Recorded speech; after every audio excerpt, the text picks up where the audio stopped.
Meanwhile. So we are back with a little bit of NIV to Light in its newest incarnation in the modern format. We are playing 81 cards because, as I mentioned in the previous video, we have a bet going between myself, Mordekaiser, and the great and wonderful Jiggy Wiggy about which of us can be the first one to trophy with an 81 card deck.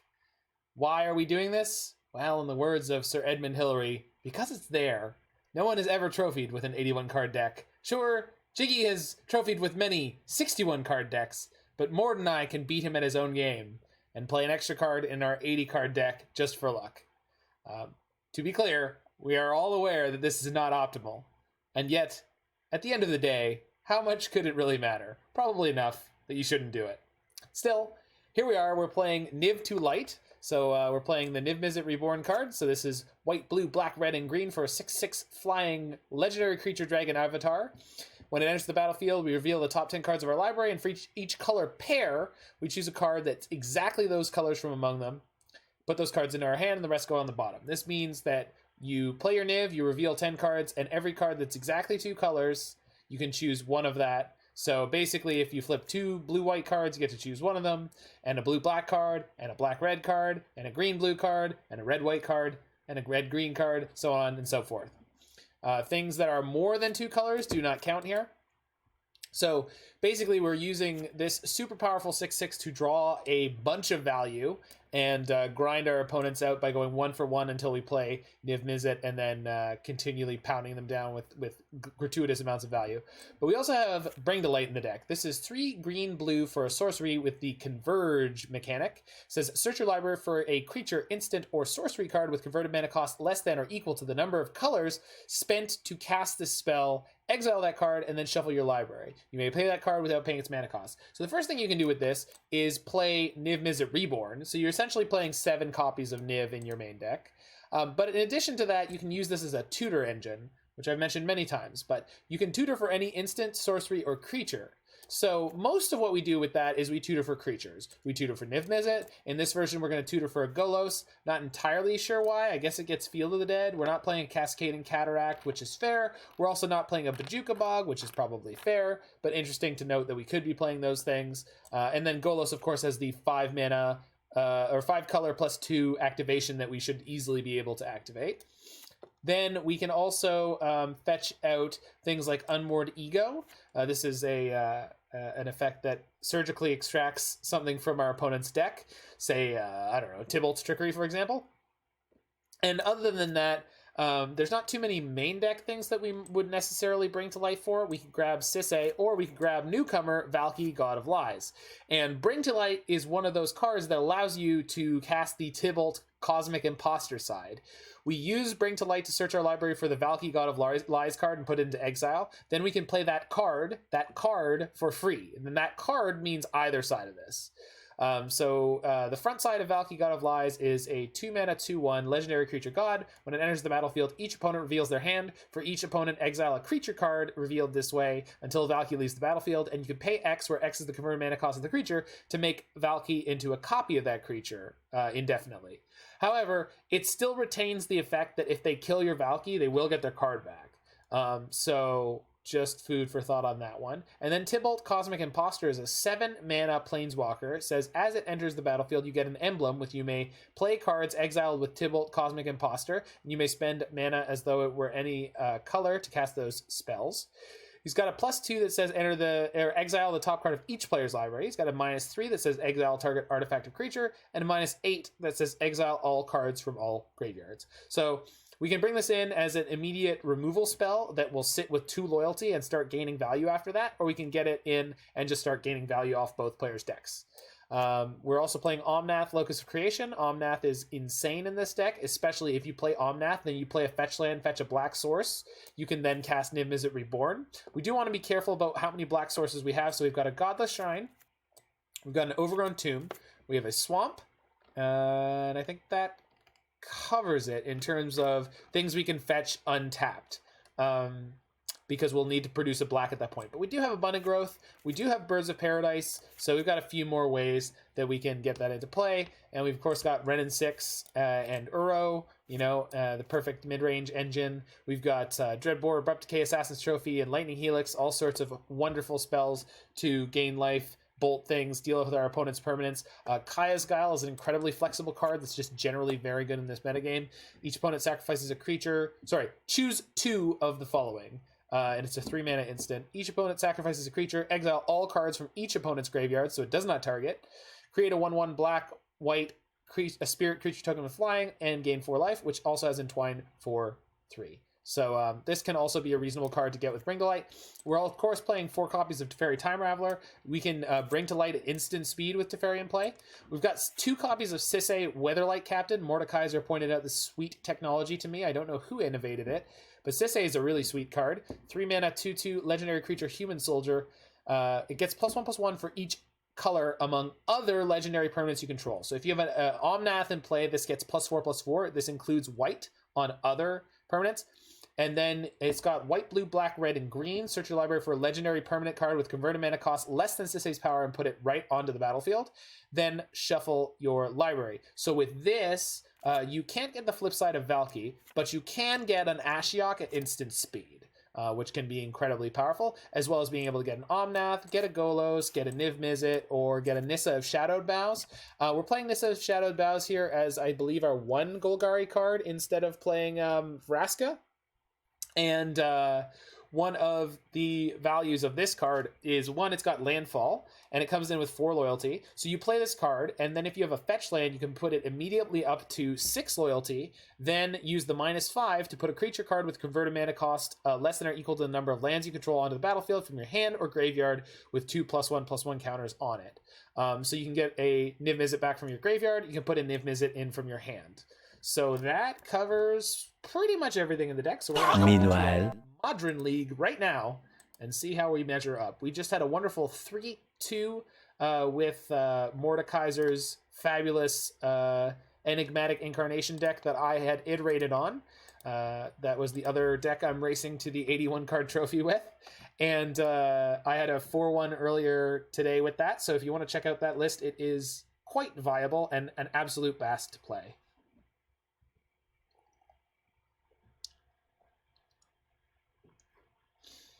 So it's time to Niv, baby. It's time to Niv. Let's Niv it on. Let's Niv it on. Let's Niv it on. We're all sensitive people.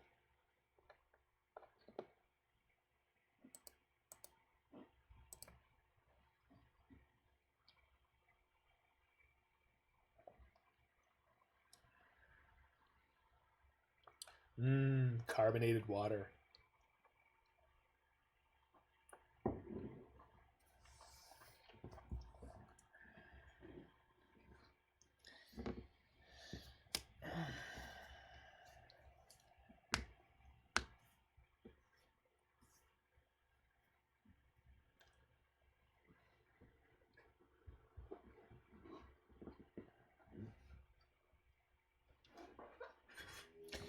And here we go. Match the first.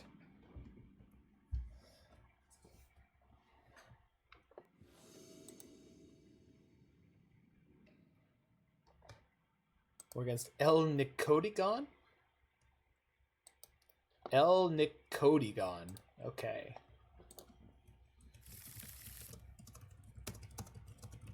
All right.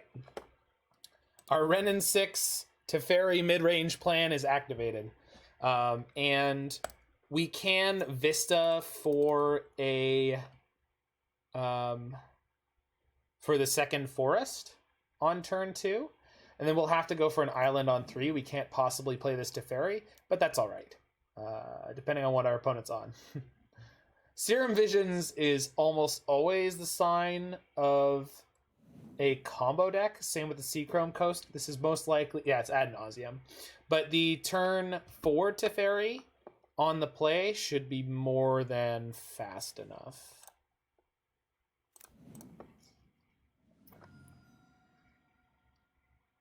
So Forest is the only basic we're playing 2 copies of. I elected not to split the forests because I forgot that we were playing Field of the Dead in this deck. playing one regular forest and one snow-covered forest definitely would not be a problem. The reason I switched the land base is the previous person had a land base that was one of each snow-covered land and a second regular forest, and I went with the reverse order of that, except that I kept 2 regular forests. And the reason I should not have done that, the reason I pushed in that direction, but then I should have kept the regular, I should have kept the snow-covered forest, was there's the new White God that I've run into, which causes snowlands to come into play tapped. It is not a particularly powerful effect, but you do want to avoid stuff like that where you can. Like, it's just something you don't need to give up for any particular reason. So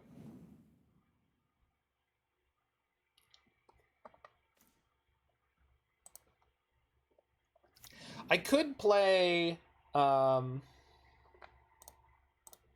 Sisay instead here. Also, next turn I could bring to light instead of playing the Teferi. But honestly, I think playing the Teferi is about as much of a GG as you need to get here. So we'll go Uro this turn, into Teferi next turn, and hopefully that'll be good enough.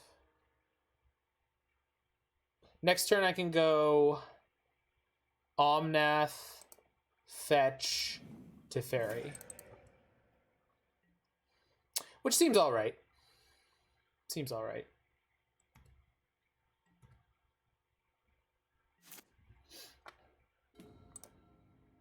Yeah. So we want to stop that Lotus Bloom coming in if we possibly can. And we get to Teferi bounce this Pentad Prism. Excellent. So, kind of out of nowhere, we're just going to absolutely hammer them here. And I'm okay with that.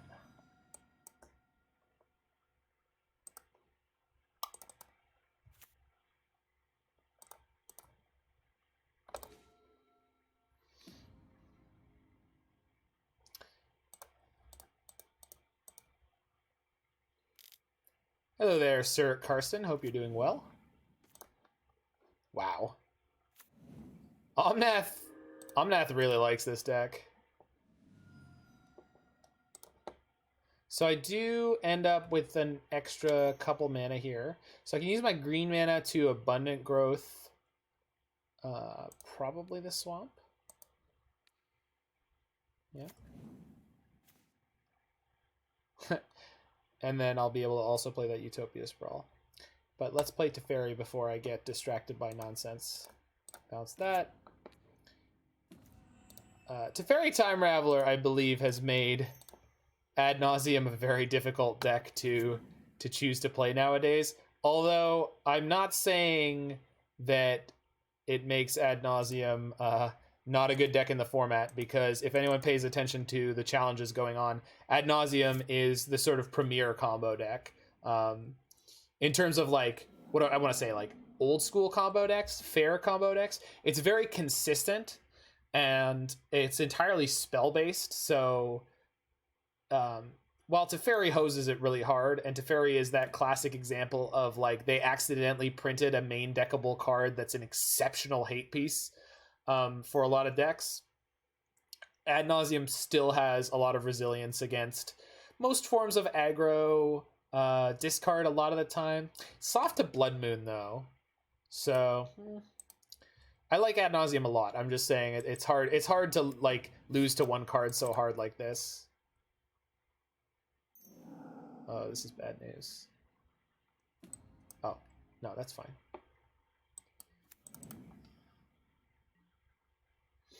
Okay.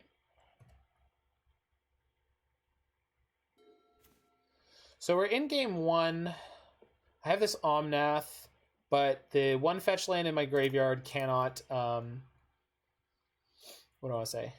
The one fetch land in my graveyard cannot trigger. Cannot get my Omnath to trigger because it won't be able to find any lands. I could bring to light for Unmoored Ego here. The question is, if I do that, what am I going to call? One assumes it would be ad nauseums.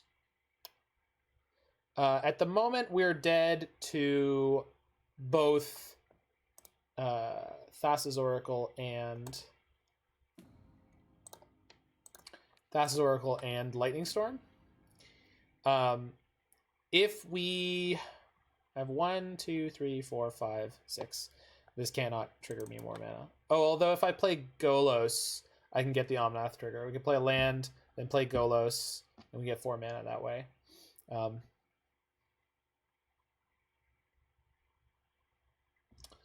1, 2, 3, 4, 5, 6, 7. So we play Golos, we get another 4 mana, so we end up with 6.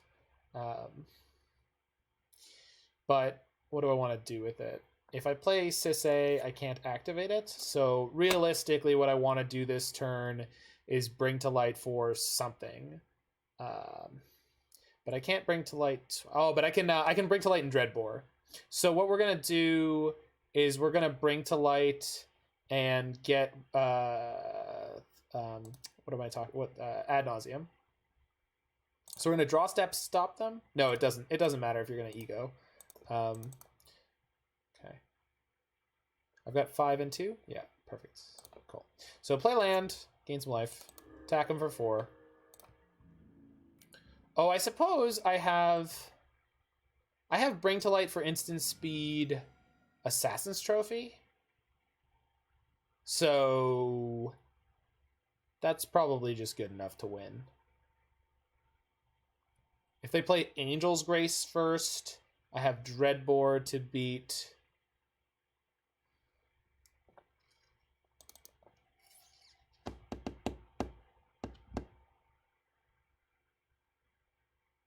Golos plus Bring to Light. Well, then I have to play Bring to Light at sorcery speed. And then I don't get to see what they're going for.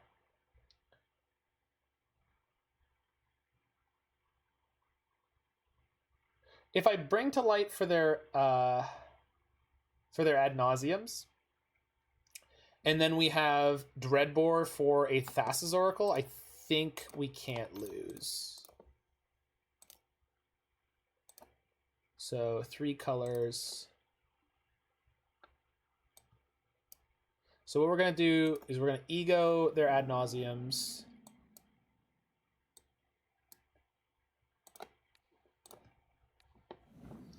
And then we can Dreadbore an Oracle.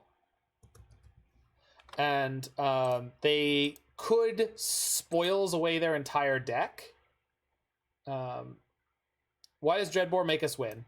So, okay, their hand is Angel's Grace, Simian Spirit Guide, Spoils of the Vault. So they could Spoils of the Vault plus Thassa's Oracle to win now. Ad nauseum lets them win the game with Lightning Storm. They don't have access to that anymore. So now, realistically, their only way to win is Thassa's Oracle plus Spoils of the Vault. Except I can Dreadbore the Thassa's Oracle, and then it resolves for 0 and we lose. It does not make us win.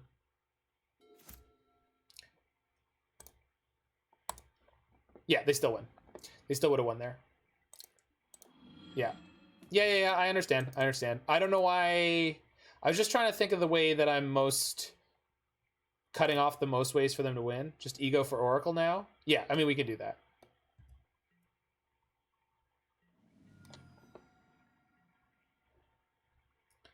I can get mana off of Omnath this turn by going land drop into Golos. Need to leave the black.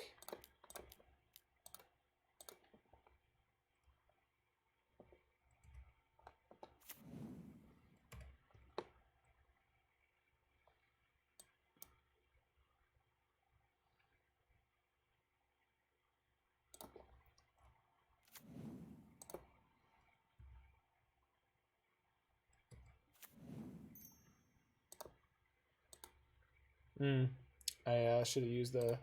Should have put the Sprawl on something. I mean, I'm going to put the Sprawl on something, but... We're not... Are we running 2 egos? No. No, we're not. But we have a Wrenn and Six emblem. I put the lands into play. Why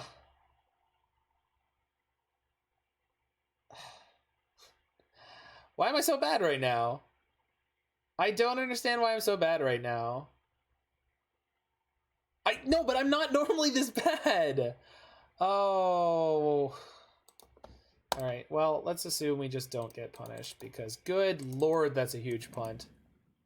I'm reading random stuff from chat and I'm like, yeah, just Oracle, no problem. And I'm like not thinking about how I'm actually going to cast it. So if they manage to kill me here, I'm going to be very annoyed with myself. Someone clip this turn. Yes, please. Never let me forget how bad at this game I still am.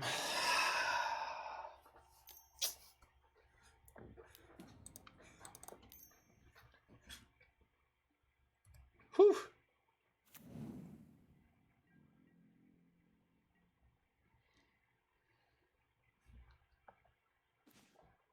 I'm gonna hold that one. So what we're gonna do this turn is just kill him. Blow that up, put him 0, and then we can just Teferi bounce the unlife. If they have an out for that, we can bring to light their egos. They could Angel's Grace here, because Teferi's not in play anymore, but then they'll just die as soon as the next turn starts. So my bad there. We got away with it, but we shouldn't have. That was bad. Cleansing Wildfire is like not the worst here. Thoughtseize is like good but sketchy, because they're likely to bring in Veil against the Unmoored Egos. But on the flip side, I think that's okay because if they Veil a Thoughtseize, you don't think they can Angel's Grace there? Yeah, they can. Teferi was off the battlefield when I -3'd. So they could Angel's Grace there. Their Phyrexian Unlife would get bounced, but they would still not be able to lose the game that turn. But as soon as that turn ended, they would die. So the point was, yes, they could, but it wouldn't matter.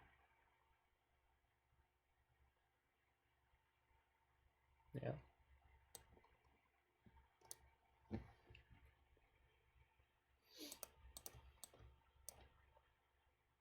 This is one of those combo decks where we get to cut a lot of stuff because it's just like not relevant at all.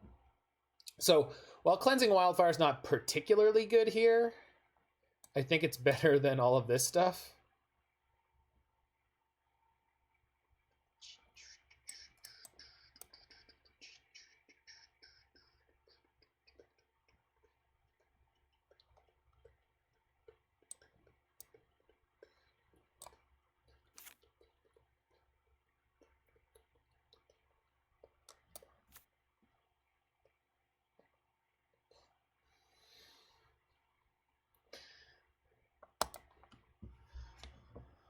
I'm usually more big brained while playing Magic and playing against Ad Nauseam. I don't know what's wrong with me. I've been really, really tired all day for no particularly good reason.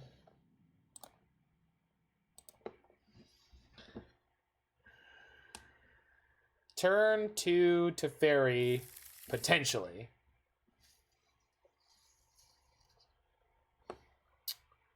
Turn 3 at the worst. Keep. What? What is up, Anurag and friends? I hope you're all doing the best. Big thanks for the raid, man. I have no particular reason to be raided by you. I think if my recent article is updated. So if there are any newer Legacy players who are watching Anurag, and you would like a big chonky primer on Legacy, which I assume he was playing because that's the man's bread and butter, check out that link and you can see some sweet stuff. And if not, enjoy this modern Niv-Mizzet gameplay. Hopefully I stop punting so horribly with many more people watching me. Yes, this is likely. Tell him, Mordekaiser.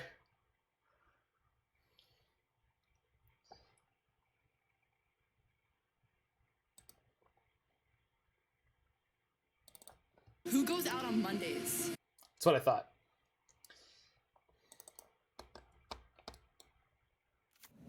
Only pros play stream. Yeah. That's why we never 5-0. Because we make all the pro plays. No punts, no misplay, no extra cards. Whoa, whoa, whoa, whoa. We're definitely playing extra cards. That's how you flex on people. Play that one extra card in your deck. Be like, yo, it ain't even matter. Okay, so I can fetch whatever color I want here with the Vista. I could probably get red, but I also definitely don't. I want to conserve black fetches for when we have the opportunity to Omnath into Niv-Mizzet. So if I get red or blue here, it's probably the best. So Stomping Grounds is probably good, because if I find an Uro, that helps me get to the Uro. If I'm looking for the red here. Not getting a Triome because I want to play this to Fairy. So, yeah.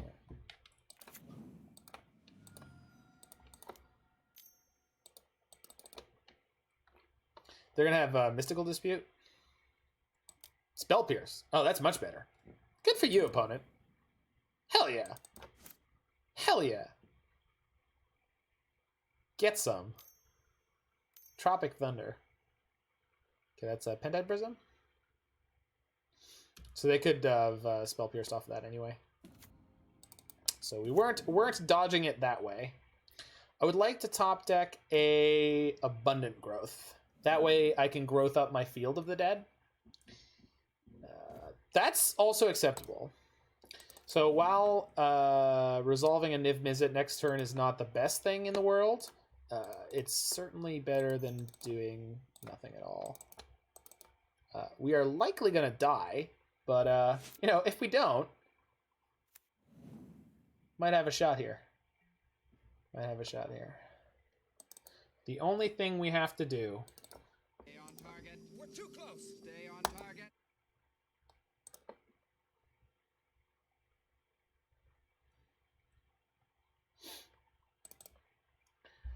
They're considering whether or not they just want to snap off and add Nas here and kill me. Oh, might be better.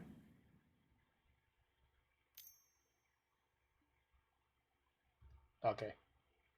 They're going to Thassa's Oracle and kill me. What do they name? Abandon Hope?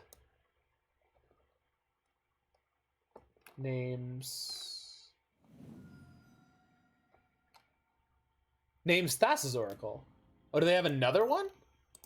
Oh, they had the double Spoils Oracle draw? Yeah, yeah.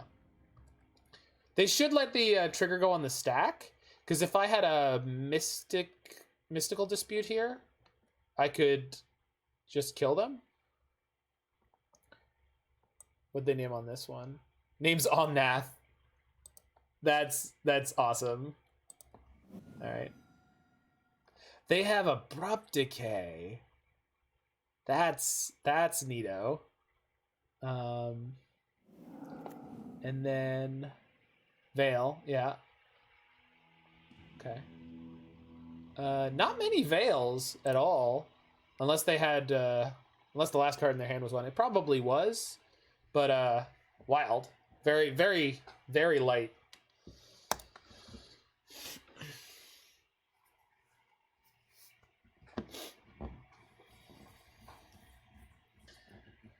So what if we try to win with Bring to Light at instant speed for Valki, snag the Oracle out of their hand? I think that would be pretty fantastic play. Yikes. All right. This is a very good hand, though. This hand is a very, very good hand.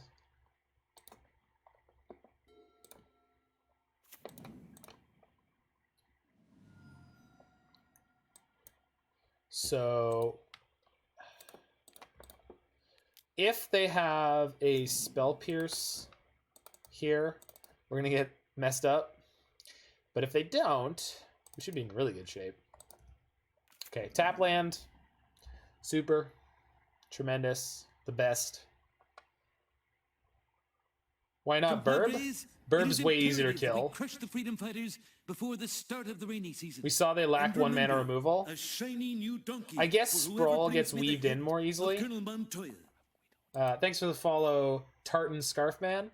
I just hate playing Bird on turn 1, but it was probably the right thing to do there. Yeah. So that's just me leaning into bad habits. So I'll get a second green here and play a Bird because we can play Sprawl plus Growth plus Teferi next turn. There's no way they're preventing all of this stuff from happening. Yikes. Hey, you. You better resolve. I will be able to play for a Spell Pierce. I won't be able to pay for a Mystical Dispute, but I'll be able to play for a Spell Pierce, so let's see what they got.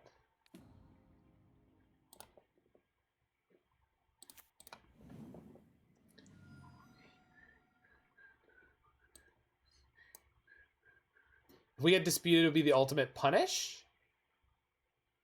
Yeah, I guess. I mean, I wouldn't say ultimate. I feel that I've been punished worse by other plays that I've made. So this for Teferi, but I can go Abundant Growth here, and then that for Teferi. No, I want to Sprawl. I want to not go down on mana until I have to. Yeah. I got it. I figured it out.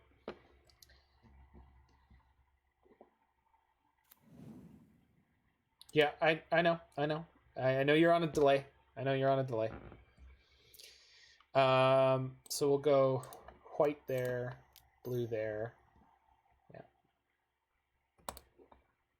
I ain't afraid of no mana burn.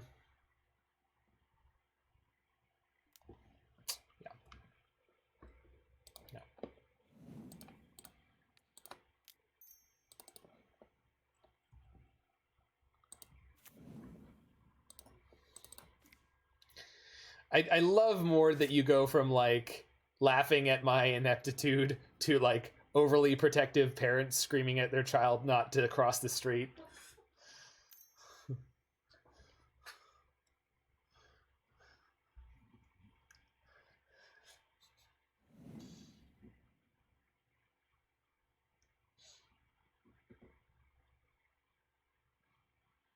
You've got a great range.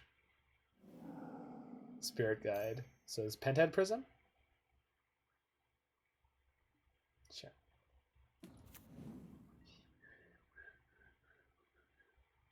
Well, time to end this human's whole career, I guess.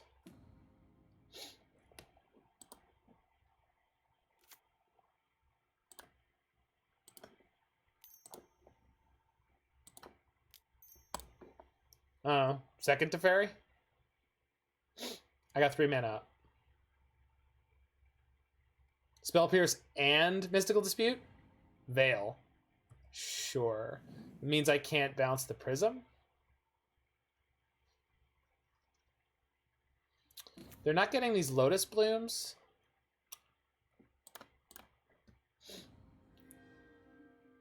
Maybe I should have just drawn the card with Teferi? Yeah. Because I'm gonna have to check the top when I lose. I can play this Dreadbore. It's not likely to be relevant at all, so what I should do here is probably just put the Urian in my hand. But I should have just drawn the card and maybe drawn an extra card off the Abundant Growth. It's absolutely what I should have done. Let's go ahead and not get punished for it.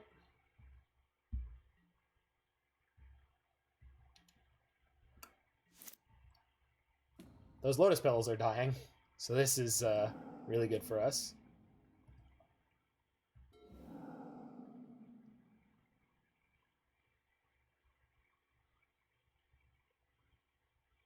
So the Thassa's Oracle play requires that. Okay, that doesn't do it. Okay. Well, we can bounce that. Okay, so we survived. Good. Okay. Yeah. See what we draw. If we draw an Omnath. Okay, K-Com's not bad.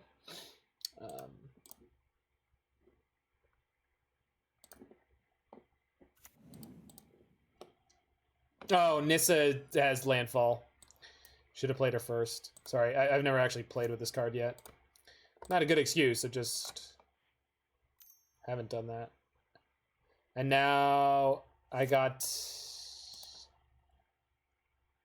the wrong, basically got the wrong color of mana here. So 1, 2, 3, 4, 5, 6, 7, 8. So I could fetch and cast Urian, but I think I'd rather play Nissa and shatter Pentad Prism. Why wrong color? Oh, sorry, I didn't think I had double black. Nissa untap the black source. Sure. Did she give it Vigilance? Haste and Menace. Okay. Yeah, so I screwed up with this creature. I'm just gonna untap an island though and attack.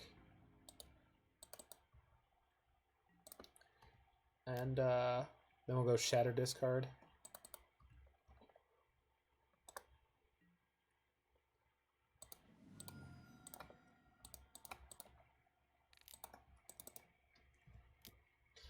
So one of the best ways you can beat Ad Nauseam is by limiting their mana.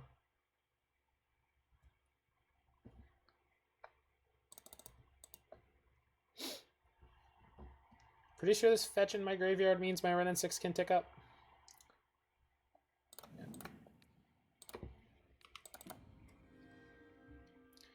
Jeez, I am very tired. What did they discard? Angel's Grace. Okay, that's kind of a good sign. And that's an excellent sign. So they need at least 4 mana to kill us. Or 6.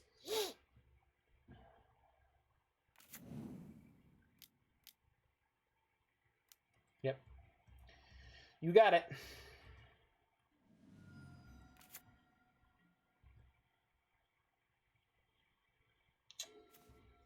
Well, we can use Kolaghan's command to draw step lock them somewhat. So let's go K-Com, shock, discard. Black, red.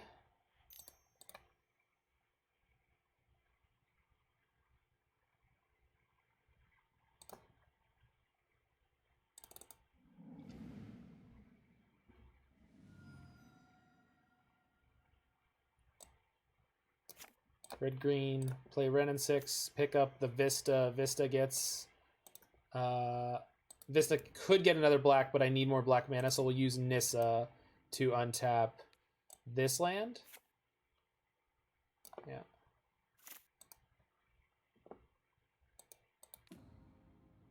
Use it. The ability, untap target land you control. You may... No. So we'll say no, because I don't need to. And then we'll set the draw step stop. We have a Teferi, so they can't even cast a Veil of Summer. So just go past the turn and upkeep. We K-Con them. And it's over. Yay, magic! Hold on. Black and red. Dude. Stepped out for a bit. Well, we just draw step locked our Ad Nauseam opponent with Kolaghan's command and Wrenn and Six emblem. So, you know, pretty good. Pretty good. I punted all over this game. They had the spoils, so they were like halfway there. And by halfway, I mean a third of the way.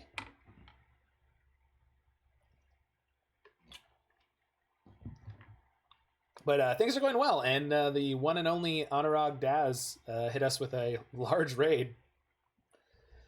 Keep getting raids like that, I could make partner.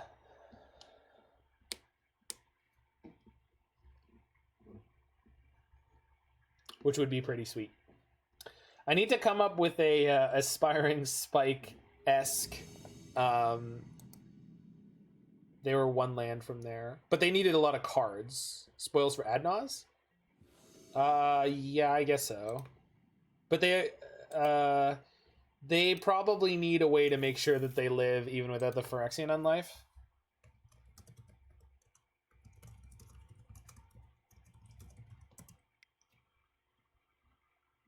But they were two lands away from Adnaz, right? I think. Yeah, I'm not remembering the board state.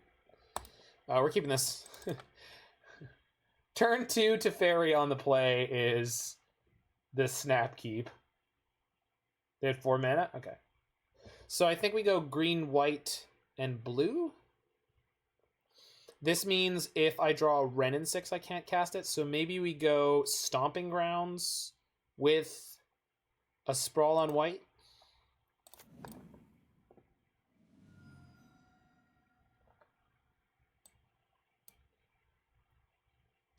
Or Temple Garden with the Sprawl on red. White is more useful, but I don't have double of either.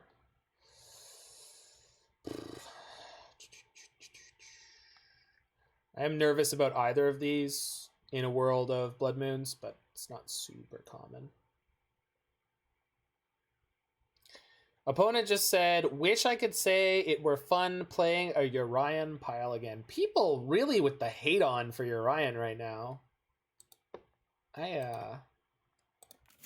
I'm shocked.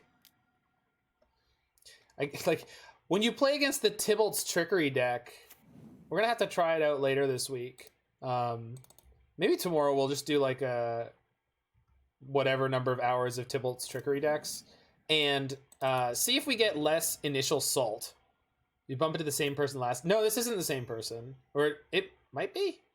I don't think that it is. All right, so they can take my turn 2 Teferi, but I have double Uro. I wonder if they'll just concede to the double Uro. I assume not, but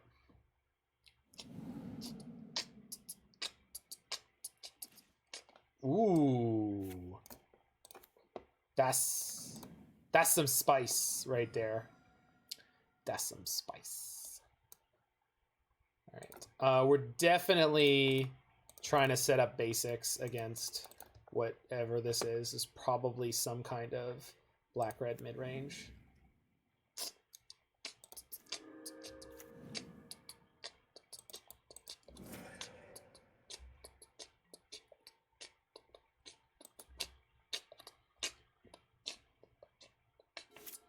I'm not going to fetch with this Windswept until I have a reason to. Sure.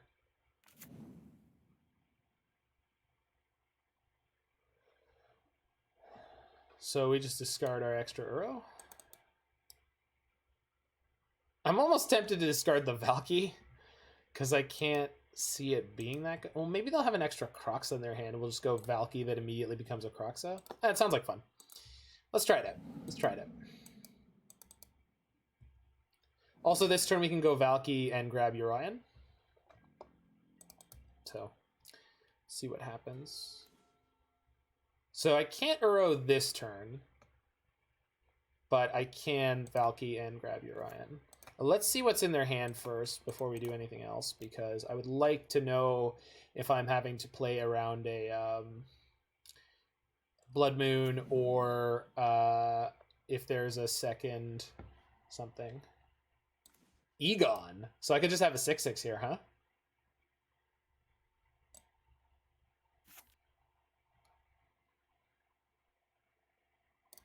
I think I'd rather take the Pyromancer, though. Yeah, I'd much rather take this Pyromancer. Take the Pyromancer. Not because it's particularly good to turn Valki into it, but just because I don't want them to have it. And then we'll play Sprawl on blue here.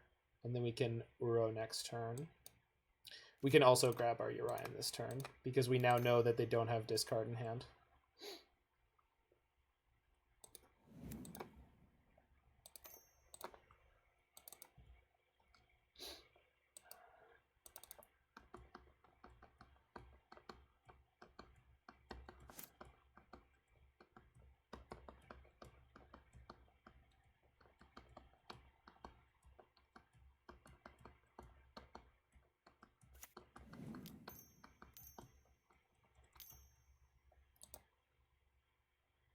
Okay, so that's going to fairly quickly eat their graveyard, which they would otherwise want to use for Kruxa, which is a strange thing to happen.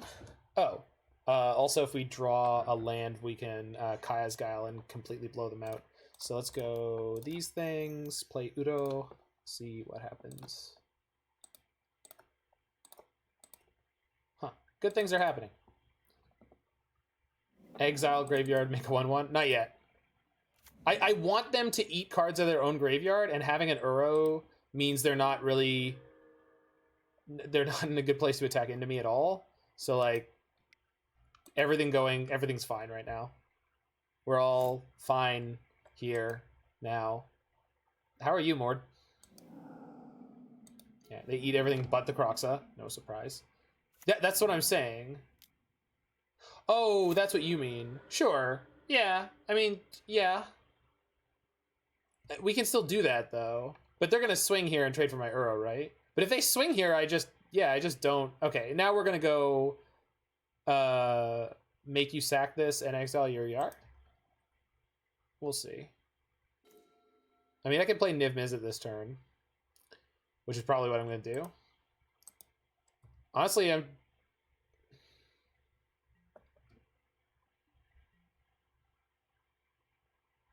I don't think there's any wrong way to play this game.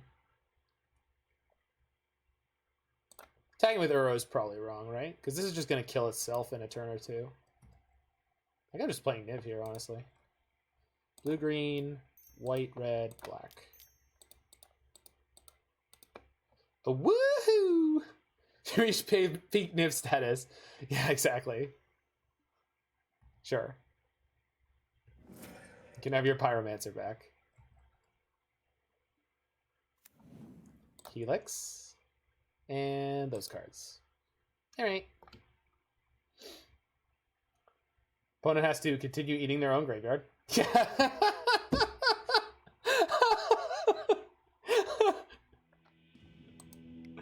That's the usual Jund reaction to this deck. Wait, what?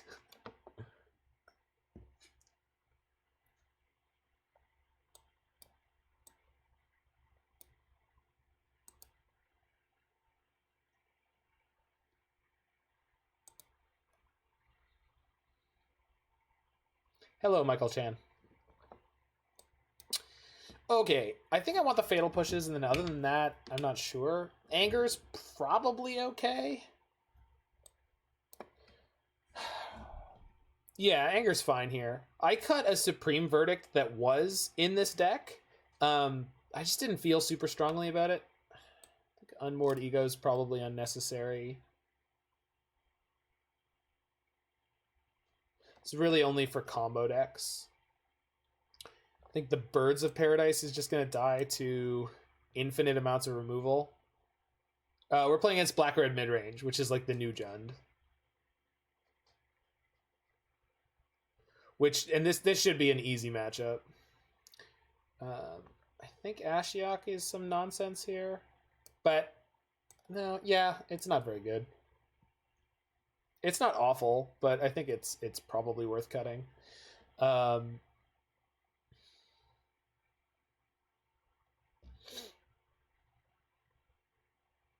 Oh, Teferi is also not great. There we go. Cut some medium cards. I'm like mildly interested in Thoughtseize, but I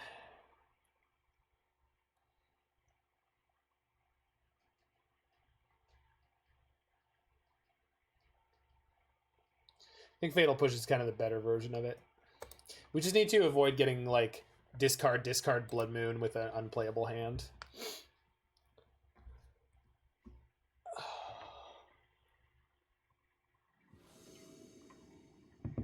I agree. One of the things I like about playing this deck, Mike, is that in our default configuration, we're like not soft to. Our late game top decks are just the nuts. There's almost no bad cards in this deck in the late game. Like the worst thing you top deck in the late game is like Lightning Helix against the wrong deck, which is like whatever. That's not a problem. Okay, so Because I don't have anything to sprawl towards, I'm just going to grab a basic and play Abundant Growth. Because we can always get another... we can Abundant Growth another land next turn, and then play Utopia Sprawl on the forest.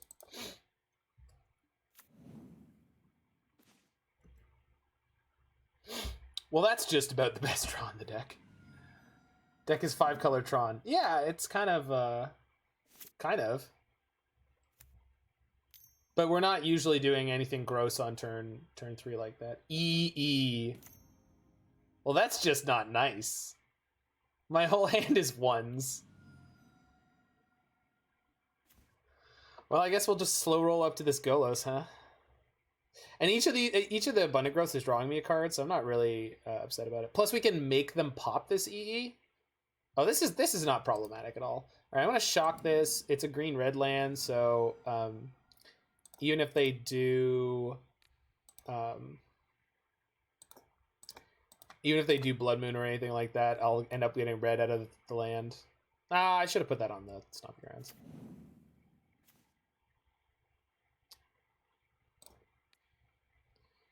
Maybe I'll play this next turn. They know I have this in my hand. So I think there's value in not playing it this turn, because then they gotta keep their mana up. When we play it next turn, they're gonna want to use their mana on that turn to destroy the Utopia Sprawl. I haven't actually worked out like all of the different ways that would actually work out. Maybe should have fetched a basic here. We didn't get punished though. Yeah, so they're now playing Seasoned Pyromancer. They might get a bunch of dudes. We have an Anger of the Gods in our deck. There's a Crux in their graveyard, though. That's really good. So we get to play Sprawl. Yikes. We get to play the Sprawl this turn and incentivize them to pop the EE.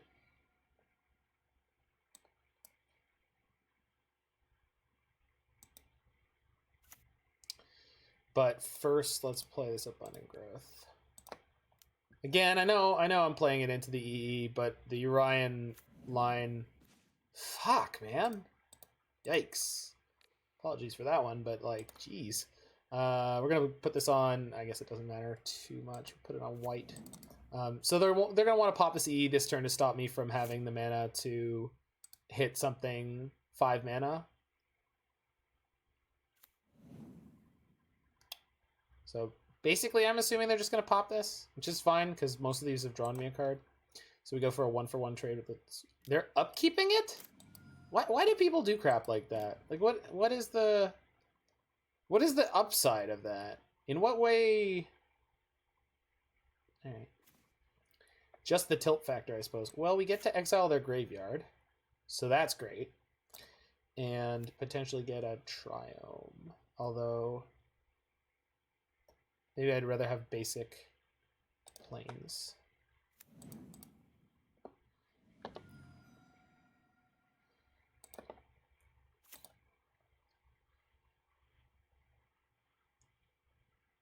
Exile all cards, create a 1. I don't have black mana.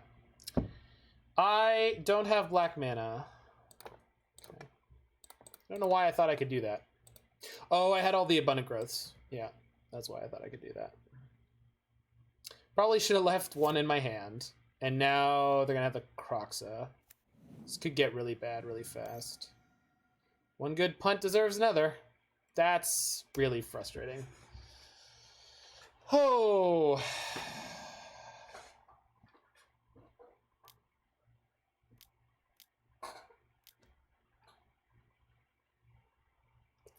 Yeah.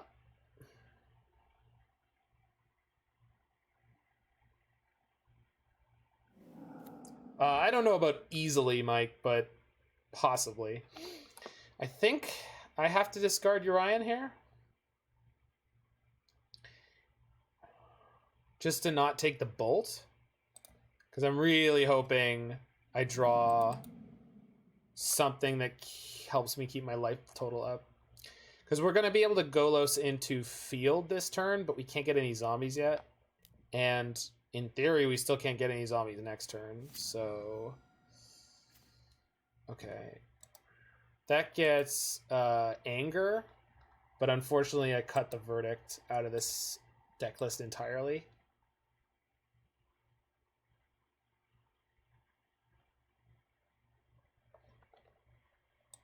I suppose I can... What happened to all our growths? There was an Engineered Explosives, which I played into thinking it wasn't going to be a big deal. It was a bigger deal than I thought.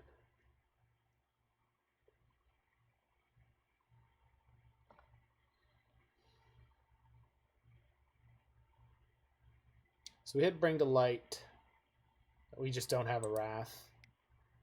I was not counting on something this big. Yeah. I can wipe out all of this, but taking the 6 here is going to be go grab. Oh, Valki will do it. Unless no, that was the other game. That's the play. That is the play. And that buys me the turn I need. Yeah, good catch. And we get to use Valki. Huh. So if they have a Bolt, we're toast. As well as some other things. But Valky's going to buy us a bunch of time here if they don't. There he is. Cast Tybalt, Cosmic Imposter. Valky's pretty cool.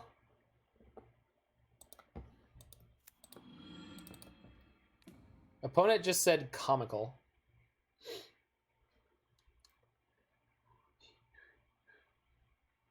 The old top deck pile win, they say. Well, I don't know what to tell you, opponent. Dreadbore? Oh, it was a Bone Crusher. Sure. Yeah.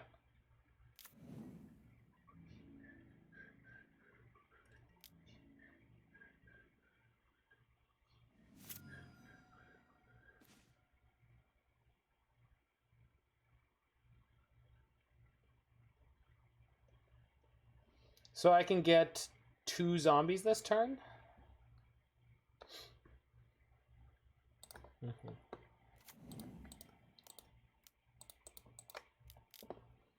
They didn't have a lightning bolt last turn. One assumes they won't have this one this turn. We're gonna go to 1 here, by the way.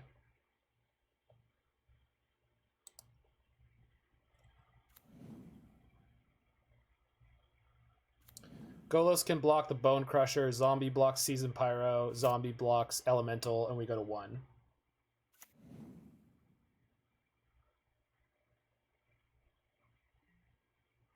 What? It doesn't matter which way I do it, Mike. We end up with the same number of zombies. If you put the field in first, it won't trigger. Then you'll trigger for the fetch land, for playing the fetch land front side. Okay.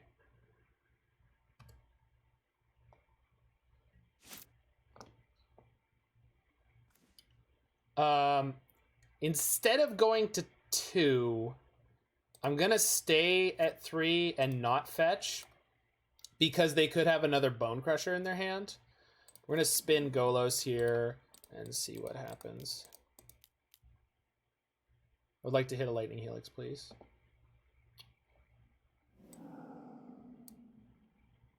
Oh, that's the Croxa from the, yeah. So, Teferi seems good. And Wrenn and Six seems good. All right. Play Teferi. Okay, so they didn't have a Bone Crusher, or they don't want to play it right now. Play Wrenn and Six. That's the Croxa we exiled with the Valki. We don't really want to play it. Bounce and kill an elemental. Kill an elemental. Pass the turn. We can still die very easily.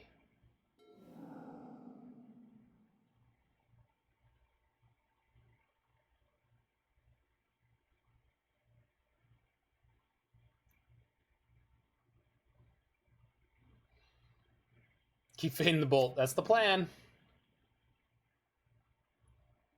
Black Cleave Cliffs. Well, and keep playing around the Bone Crusher. Do not stop playing around Bone Crusher, for the love of God, Zach. Don't do it. It's not worth it. All right, let's just spin Golos. I'm getting 3 free spells per turn, and we could still die. We could still die. We hit nothing but land. Yikes. I'll play the Forest. Trigger. Play Utopia Sprawl. Put it on blue, I guess.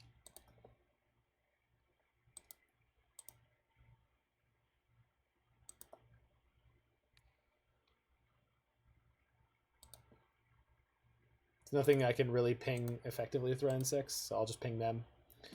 I suppose I could have just ticked it up for next to no value. In theory, I could be ticking it up to eventually try to emblem the Wrenn and Six, but I don't think I can fade direct damage for that long. EE0.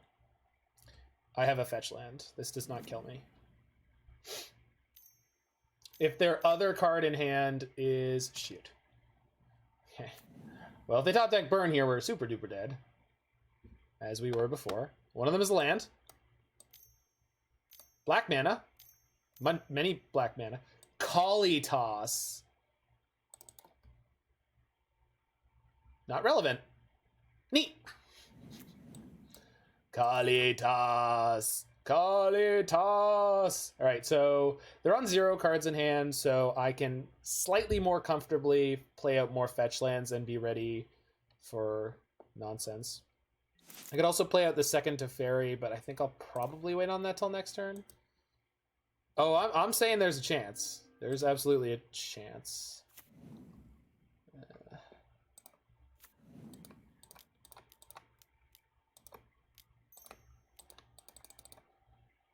Come on. Can we please hit a Lightning Helix? We hit a Bring to Light that will get played for 0 colors. Neat.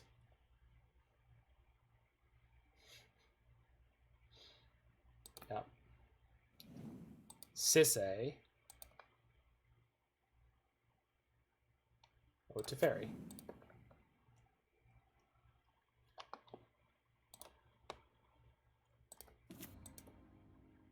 Bounce the Kali Toss. We drew a Triome.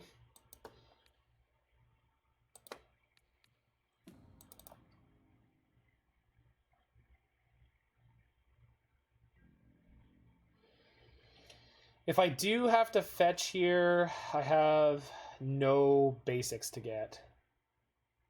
So we can't cycle the Triome. No, we're out of basics. They're all in. Nile Spellbomb. That's an extra draw.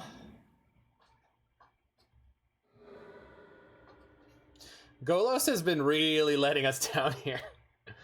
Just hitting no life gain. We have so much life gain in our deck. Black red. That's fine. I have a Teferi. 2 discard to that.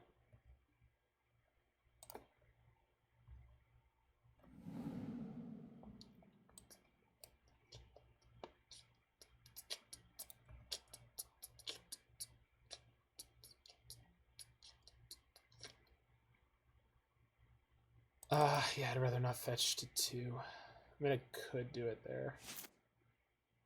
Now Sisse into Uro. Thank you. Oh, also Omnath.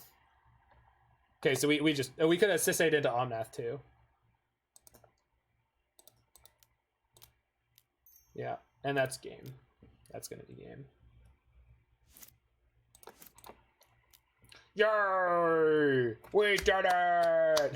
Thanks, Omnath. You so crazy.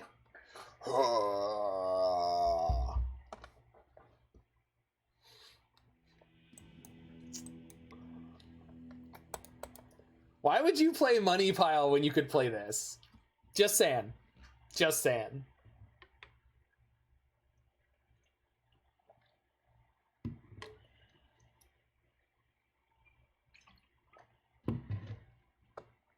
Do you think they're gonna come find the You think they're gonna come find our channel? Salt off. The last time it happened, it was hysterical. I don't think you had been around yet, OP Mage, considering you just followed, what, today? Yeah, today. We beat someone for our 5-0, and they salted off so hard. And one of the things they were like saying, oh my god, I can't believe how slow you were playing. That's what made this the worst. And I was like, oh, sorry, I'm streaming. And they were like, oh my god, you're also a streamer? Oh my god, that's perfect. This is the ultimate, you're the ultimate worst kind of human, etc., etc. Okay, we're against Giglio MTG. And he has been grinding a lot of black-red Shadow, but is also very well known for playing red-green Panza. So let's see what they're up to. I don't want to keep this hand, so I'm not going to. But being against a discard deck sucks. We're definitely shipping this, though.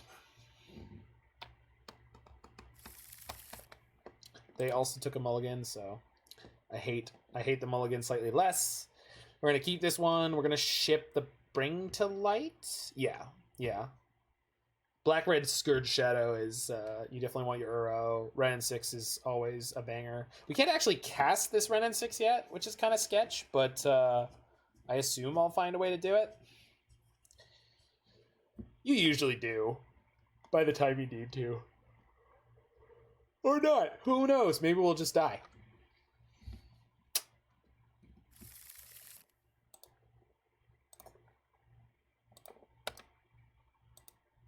Opponent mulled to 5, mulled to 4. Oh no.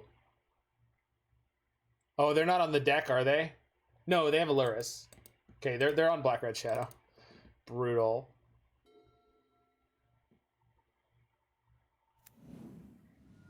Gonna have the turn 1 discard. Bowmat Courier. Okay, good keep, I suppose.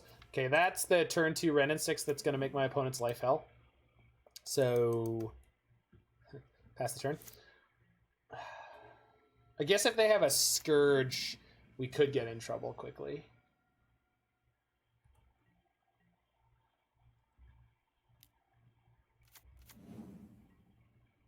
So we can get the Abrupt Triome.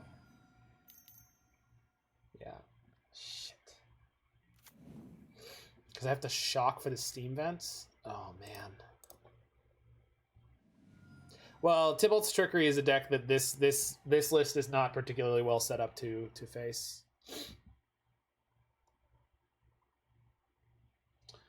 We gotta really hope this Kai's Guile gets us there against that Scourge. So, yeah, I need black and white. Yeah, okay.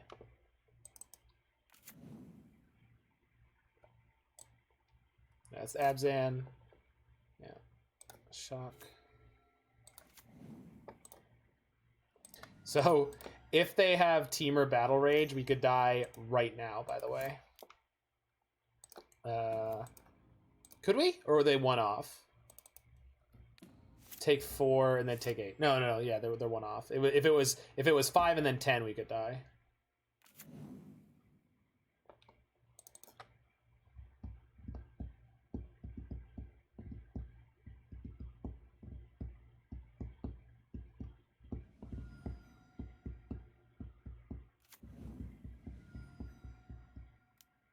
Not another creature, not another creature. Woo! So we're gonna exile this plus their graveyard. I could have them sack this and I could gain life. Then they'll be able to Luris. Then they'll be able to replay it again if I don't have another answer.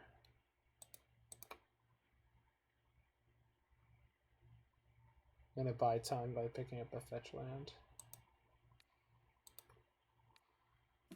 Buy time.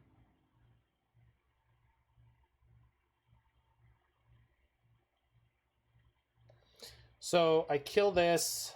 They play the Luris. Yeah.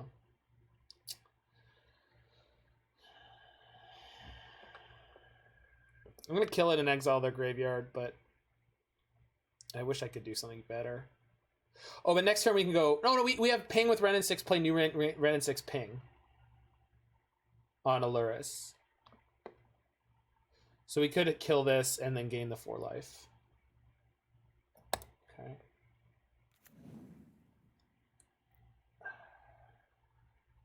I think I'm going to do it.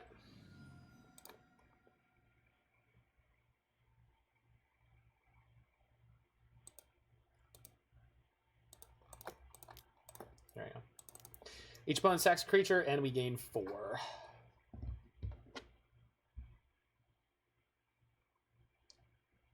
And next turn, we can play Uro into Wrenn and Six and ping down the Luris. They have 1 card in their hand other than the Luris, and they're going to draw another card. Interesting to note that they mulled to 4 this game, and they're still very much able to threaten us with death. If they have another land here, they can get their Bomat Courier back. Kind of sucks. Inquisition also sucks. Now they can't get the Bomat Courier back. And it almost doesn't matter what they take. Takes the Uro. Sure. I don't even care. I don't even care. Think I care? I don't care. So get a Triome, play Sisse, next turn bring to light. Sick. Oh, we also will have Sisse in play. Who is thick. That is quite the perspective shot. This super jacked. What a badass. Opponent's doing some reading. Let's get Ketria Triome, I guess.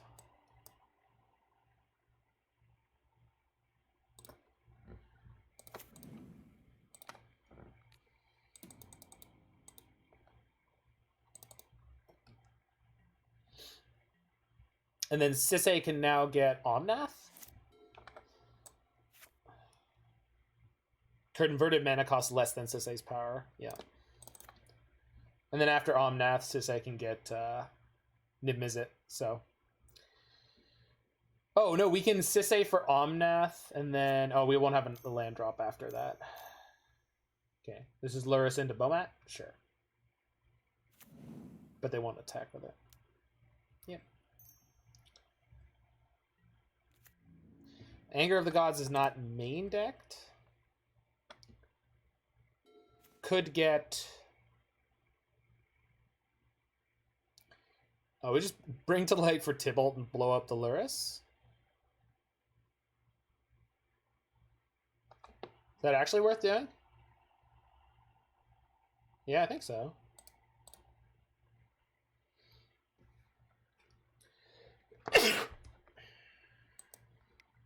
Can't see them getting through after that point. And it'll grow Sisse enough to... Yeah. Alright, so red, blue, black, white, green.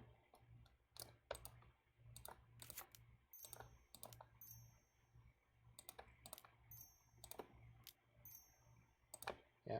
This means my Wrenn and Six won't get to pick up a land, but that's fine. Man, this Tybalt card, it's seems like quite the thing. Cosmic Imposter. Oh, we'll be able to play the Luris. That's terrifying. Oh, and I could ping the Bomat. Yeah. Whee! I did it! I won against my opponent on a Mulder 4. Am I proud of myself? A little. Little.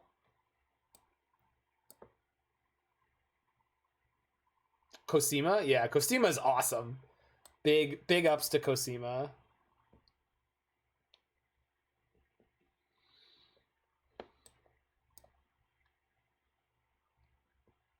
Look at the disc afterwards? I can look at the disc now, bruh. Bruh. Can look at the disc right now.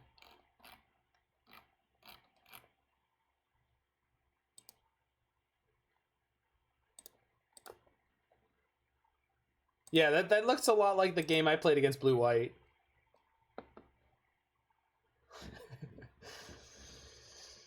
All right, Nissa's fine because it gets stuff out of our graveyard. This is the kind of tricky matchup to board.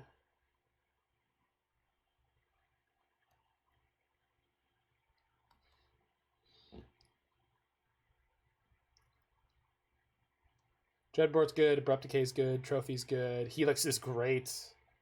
Oh, maybe, yeah, it's just a Teferi. Just go down a Teferi.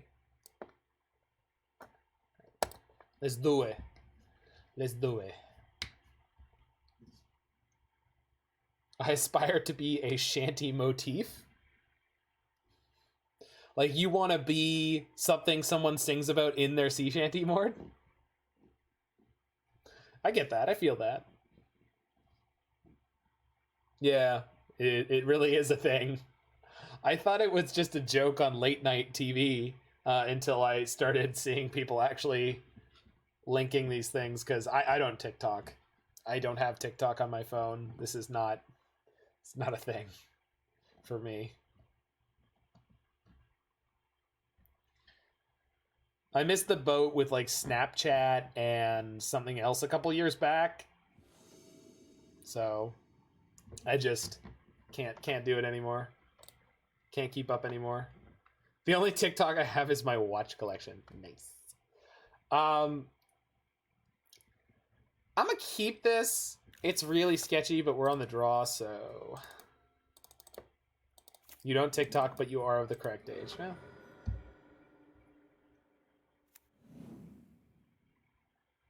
Swiss Spear. Good.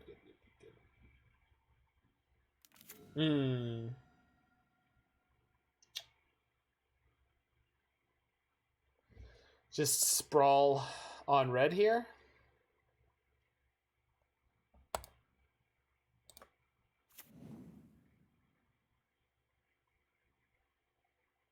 And then pick up the land, fetch, shock push if we need to on a Scourge.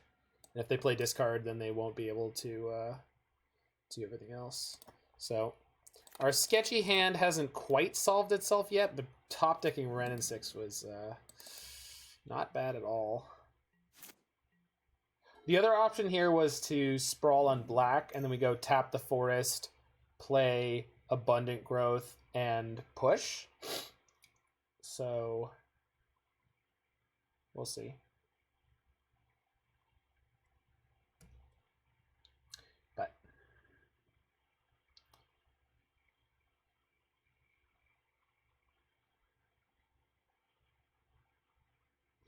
if they take the fatal push, I'm going to be really afraid. Hopeful, but afraid. So I have two draws here.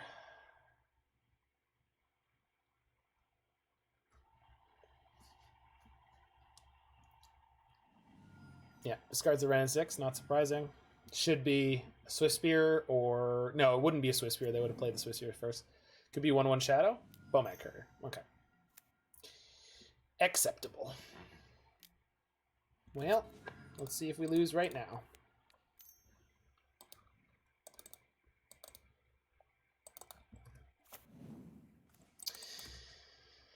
Okay.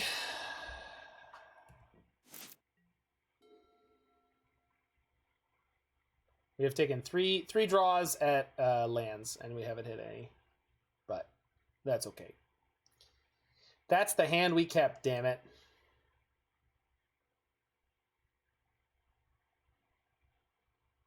Mord, I'm sure you approved of my keep.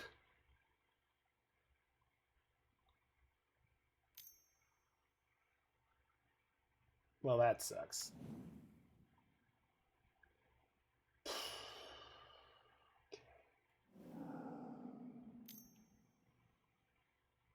Yikes.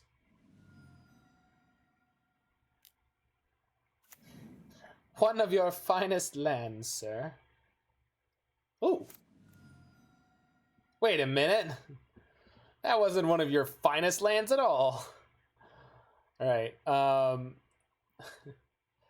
I think I'm playing it tapped, and I think I'm playing push. And then next turn I can Kaya's Guile.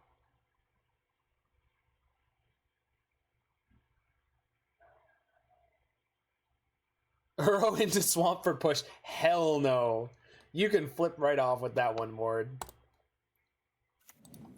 The question is, am I pushing? I'm pushing the Bowmat Courier. I don't really think there's any doubt in my mind. I'm aware this makes me dead to more things, but I think the Bowmat Courier being able to draw 3+ cards next turn is guaranteed to kill me in the long run. The Emperor would be disappointed. Unlimited power! What a great scene. What a great scene. Yep. Okie dokie.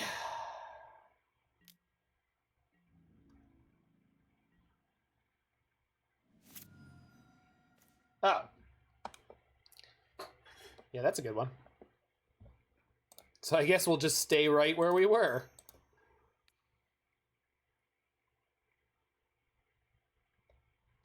So the reason I'm doing this rather than Kaya's Guile for they sack a creature and make a 1/1 is if they have TBR or a removal spell, we just die. So we'll just do this way. I'm not that skillful. I need to draw a lot of stuff. Discard. Please discard. I want to see discard. Okay, good. Discard is like not killing me so dead. It's bad, obviously. I don't like them taking away my options here, but yeah, it takes the Kaya's Guile. No kidding. Ooh. Thoughtseize the Uro? Are they so bold?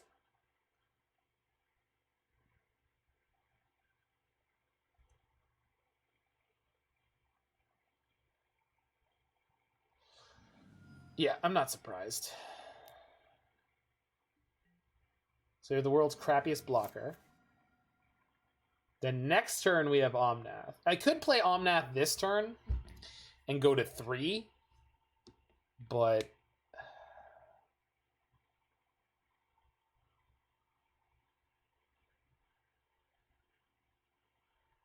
I don't know. Is that right? Am I supposed to just jam Omnath and hope?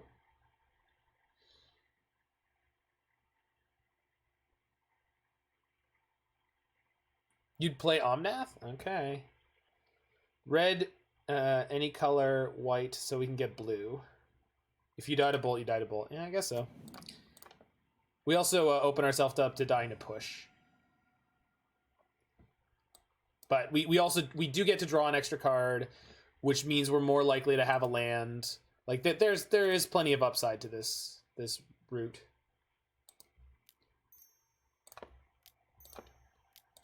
All right, go baby.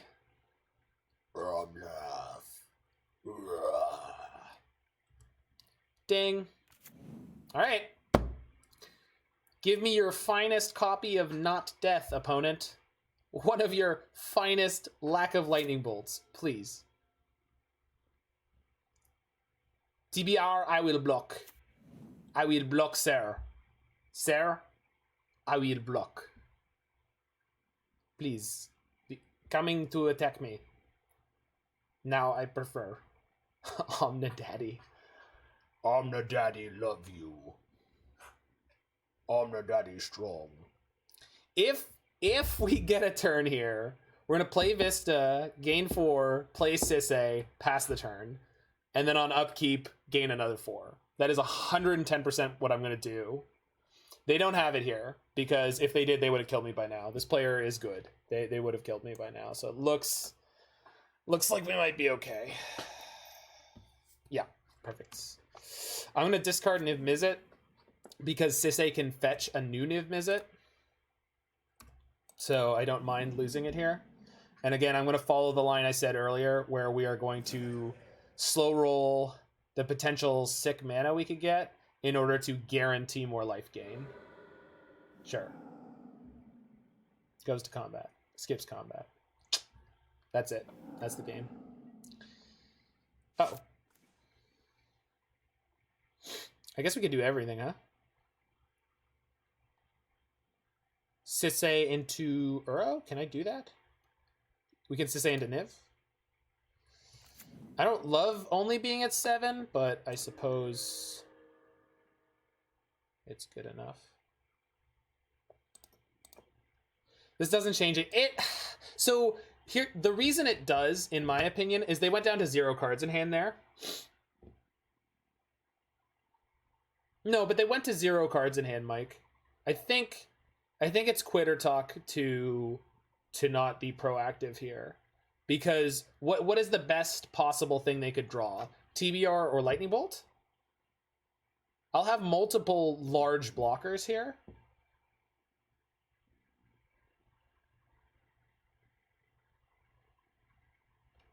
Get Swamp, Sisay, Niv, get them to concede. I think what we're going to do is we're going to get Swamp, Sisay, and we're going to get Uro, just to gain more life. I apologize, Mord, if this goes against everything you were raised to believe, but I honestly feel like this is perhaps the coward's choice, but it's my choice.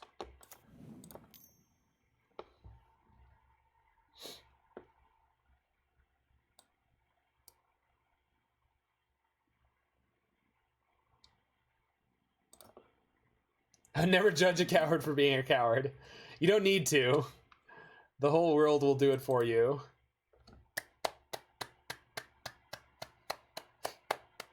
Yay! And just like that, 3-0, baby. I ain't afraid of no ghosts. 1 land keep. Come at me. Come at me. Now we're gonna hit Trickery twice and just die. Because my 95 has... Sorry, my 96 has no copies of Meddling Mage and no copies of Lavinia. I was thinking about Lavinia as a sideboard tech. Because you can bring to light or Sisay for it.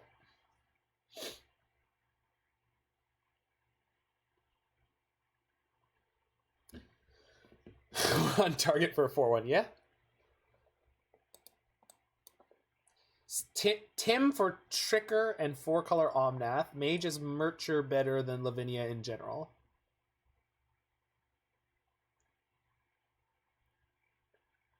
Oh, Tim?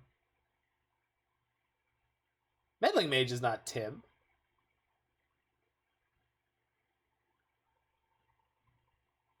Yeah, I agree that Mage is better than Lavinia in general. Because I was actually looking at, like, modern, broadly speaking, and it's just Lavinia is just not so good anymore. She was for a little while, but not right now.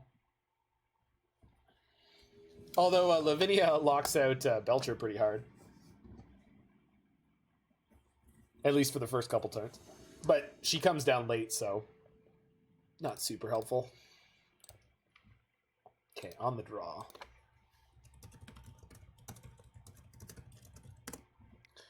Well, this hand is phenomenal. Yeah, Prodigal Sorcerer, that's Tim.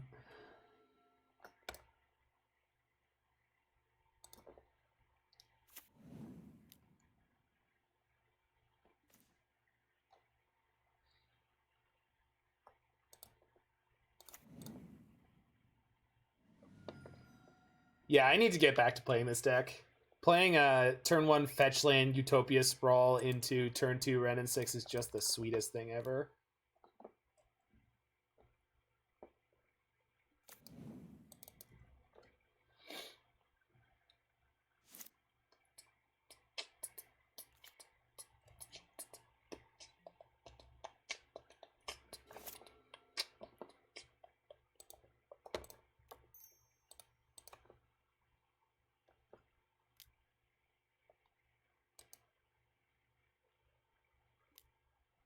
Sure. Knight, Mr. Maple Syrup, and we have 4 or sorry, we probably blue-green walks or teamer. That's great. That's phenomenal. I'm so happy. Play this. That's my blue. And then get white, and then this gets black. So we have turn 3, bring to light. If they don't have anything here. Temple Garden. Oh, sure.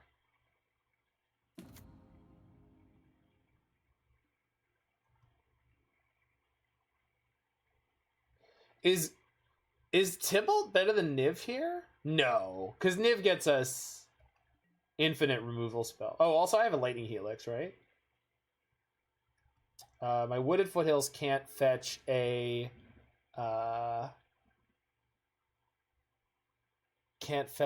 white black land. We could play Sisay and Lightning Helix here.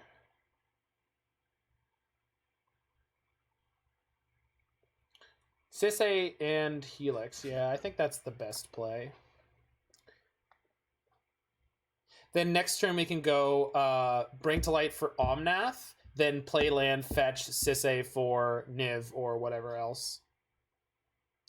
So get the Jace off the battlefield. So let's do this first.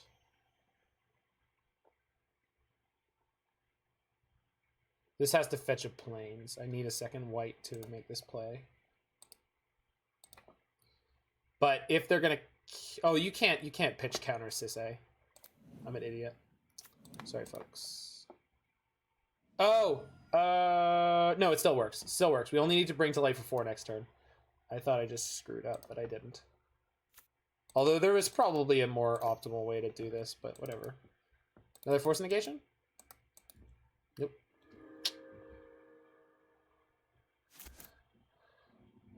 Going for Tybalt this turn, though, that was an interesting consideration. If this is the turns deck that I saw recently, like the most recent Bant turns deck I saw was a Soul Herder deck. Smell another Jace? There's the red.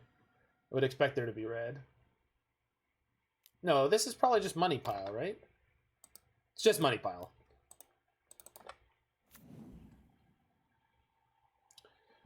We're about to show them the real meaning of power.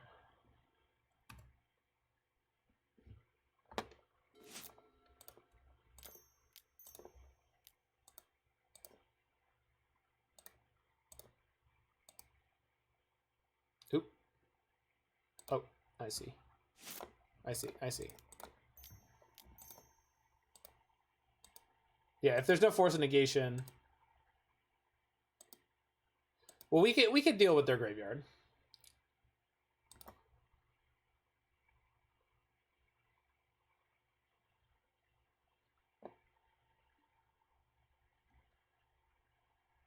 I don't need Black Mord. I'm getting Omnath.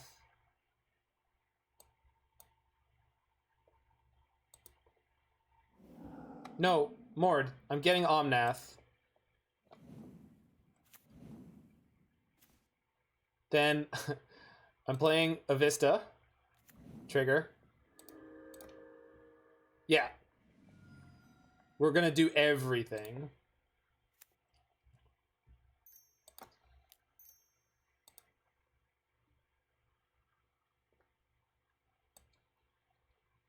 I could even Ashiok here if I was worried about... If I was worried about them going off this turn.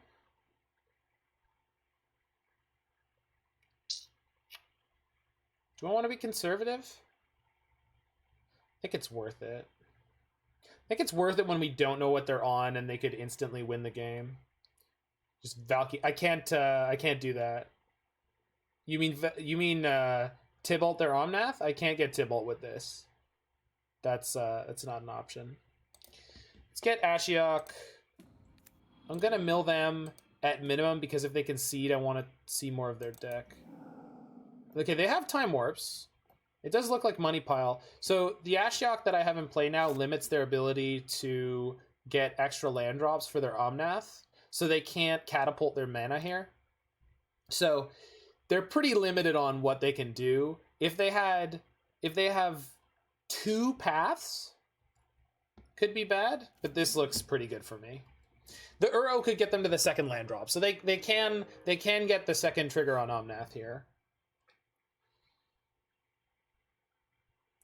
Ballista, Ranger Captain, Heliod, and Spike Feeder. I would hate that.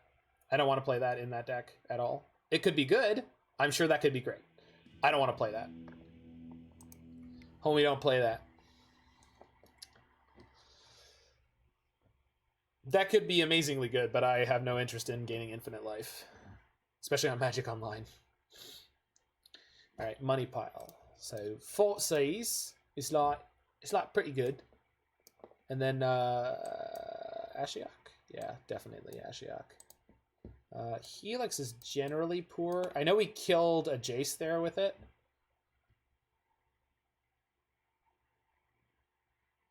Sisay's really good. Michael, you still work at Face-to-Face, right? Like, are you actually going in from time to time? Like, to the physical store?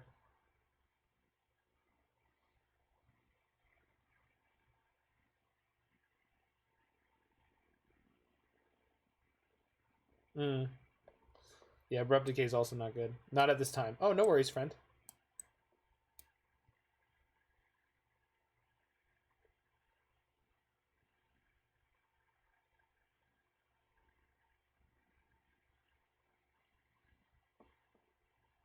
I think we'll keep the ego. I think we'll keep the ego for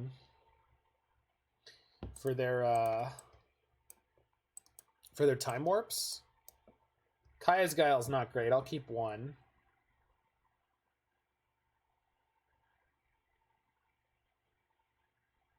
Then maybe just keep 1 Helix.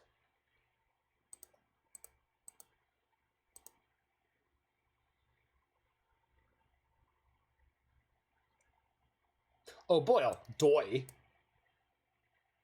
I'm such a geek. Almost missed the Boyles.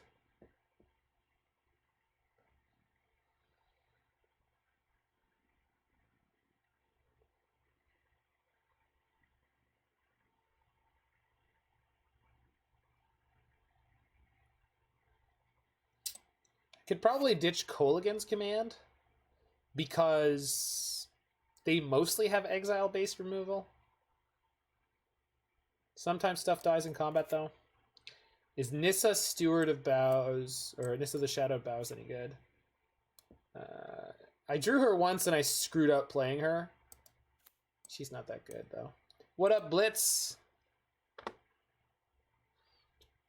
I don't know. It's only midnight, and this is match 4 of our second league, so we could play a final league, and we could do the late night Tybalt's Trickerying. Late night degen. All right, so we're mulling that one.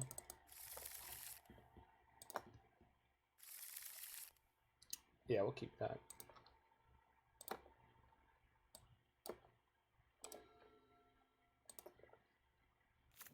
Triome. I'll raise you a Triome and pass.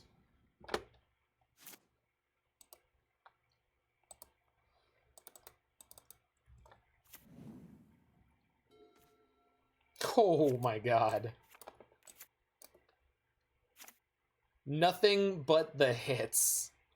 So I've got black already. I would prefer to have blue, but I can't get a island. Can't really get a plains. They're not going to Blood Moon. So let's go get a tapped...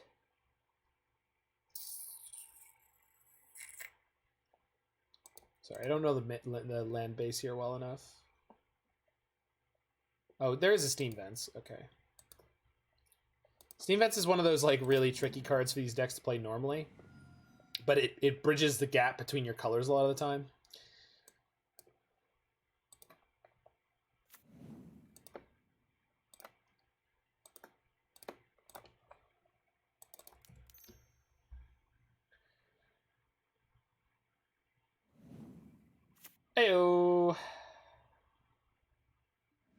So if opponent plays it to Teferi, we have the interesting question of like Thoughtseize into Dreadbore. If they plus the Teferi, I think we go Thoughtseize Dreadbore. Uro's fine. So we're gonna go jam Ashiok probably in an attempt to clear their counter magic.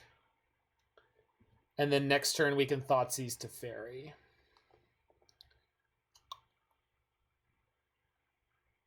They could have Mystical Dispute, but we can't play around everything, right? So, Compadres, thank you it for is the follow, imperative that we Just crush the freedom fighters Manowar. before the start of the rainy season. Value Teferi over And remember, Ashiok. I a don't shiny know. new donkey for whoever brings me the head It's of Colonel really hard to Montgomery. say in this matchup because Teferi bounces the creatures and that's kind of great. The Ashiok's kind of nuts. Maybe we do just jam the Teferi. Maybe you're right. Maybe you're right.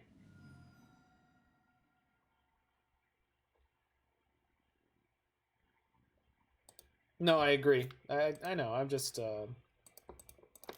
feels like the conventional wisdom is like Teferi's unbeatable in these control matchups, but they're built to play against Teferi, right? Like they know Teferi is a big threat for them. Oh, do they have Mystical Dispute? That would make sense since one, they're built to play against Teferis, and two, they're built to play against other money pile decks. Okay. Well, looks like there's no what's the name of the card? Sure. Do they plus this time? Let's see them plus this time. Let's see the fear. Rats. So we're going to go Thoughtseize and then maybe Dreadbore because they didn't leave up green. So they didn't represent Veil of Summer. So Thoughtseize into Ashiok is the most likely thing to happen.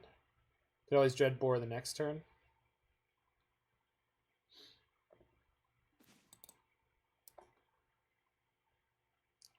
So let's take the Time Warp. Oh, we got to take the Mystical Dispute.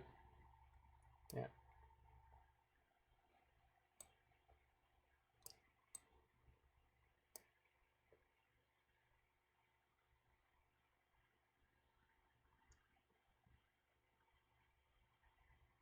So we're going to shut down the Wrenn and Six pretty brutally.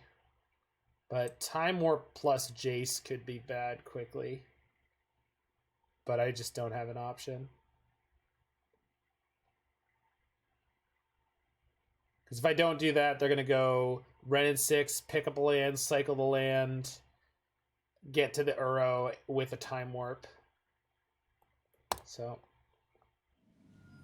we've got to cut out their nonsense while we can.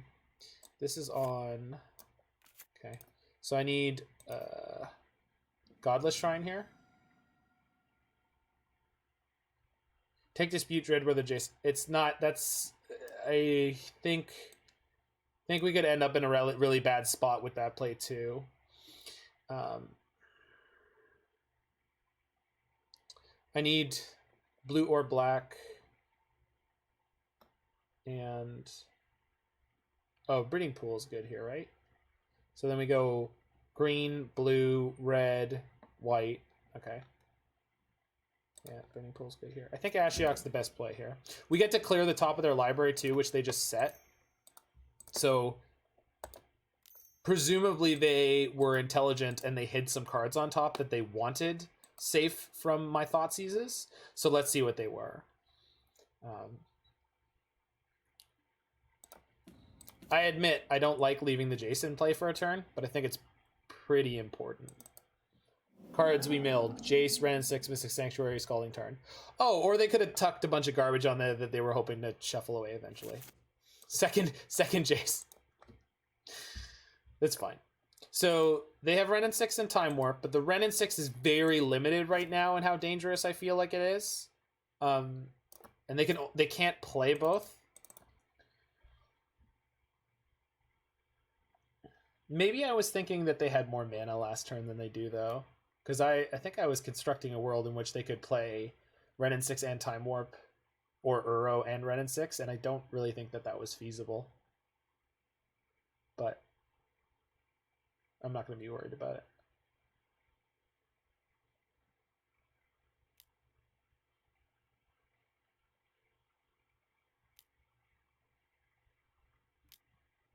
Good draw.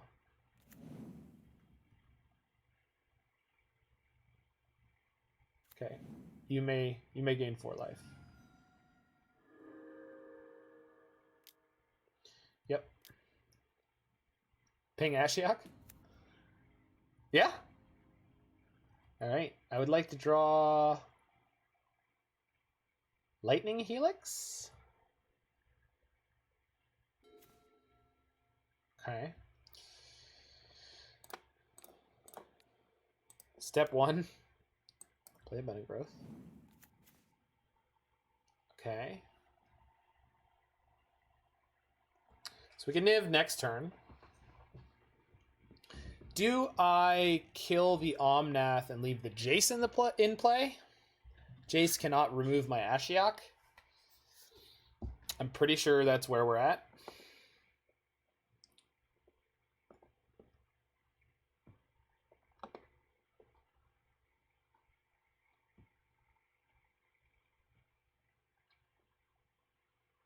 Yeah.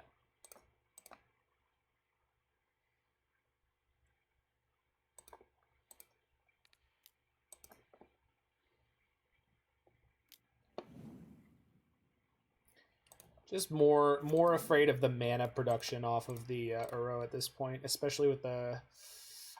they do have the Time Warp in hand. Well, too late to do anything about it now. Light on white. Light on white. Sure. Okay. Yeah, Time Warp with Jace and Wrenn and Six is getting a little scary.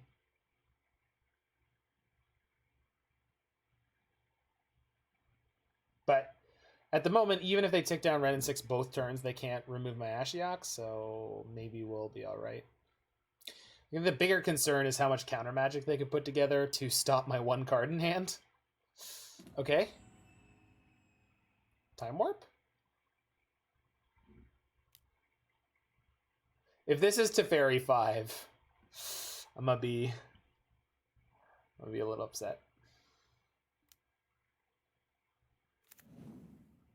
Yeah, I agree. That's why I killed the Omnath, right? Like I don't really think there was any merit to leaving that as it was.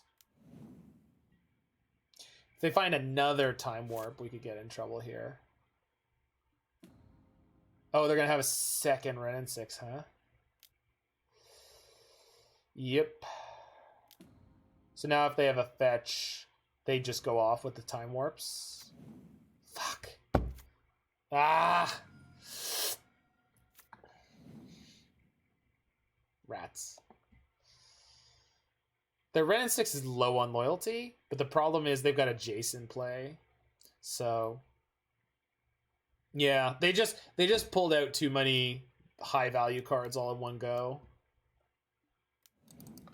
Yeah, it was no. I'm not super tilted about it or anything. I'm just, and they're not deterministic here because their Wrenn and Six was not at high enough loyalty when they started. It was actually all the way down at 1.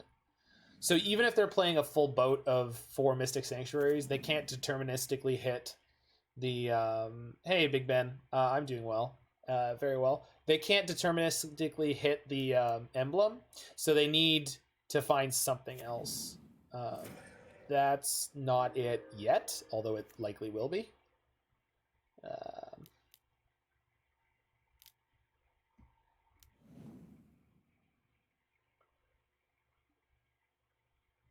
They still have the Brainstorm. Oof. Okay. Probably could have conceded, but we don't play that game here.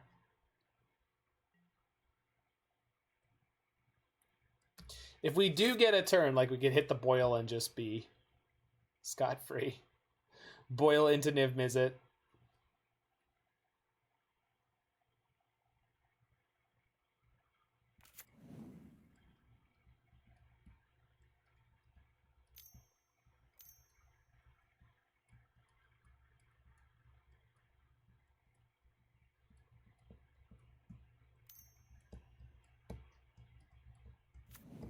They just had the perfect hand when we Thoughtseize them because we had to take the Mystical Dispute instead of getting to take the Time Warp or the Wrenn and Six and getting to exile it with Ashiok. But it definitely seemed like Ashiok was going to be more valuable than Teferi, so we know that going into the next game is that, like, if we have the choice again, we want to set it up so we get the Ashiok in play. Oh, right, I have a bunch of islands in play because I'm an idiot, and I forgot that I was playing Boil in my deck where my lands can be affected by that. Good catch. I always screw that up in the Niv deck. I literally did it last time I streamed.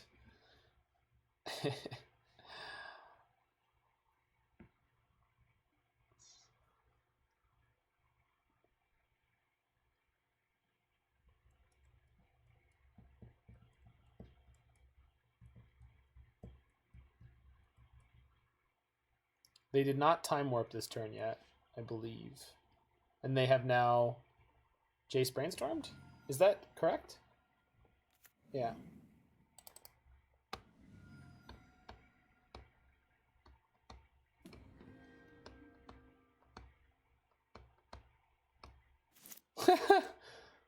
Little late. Little late. Okay, so this is on white, so white, black.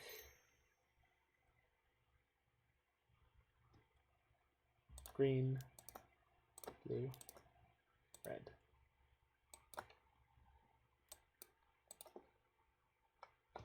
Mystical Dispute.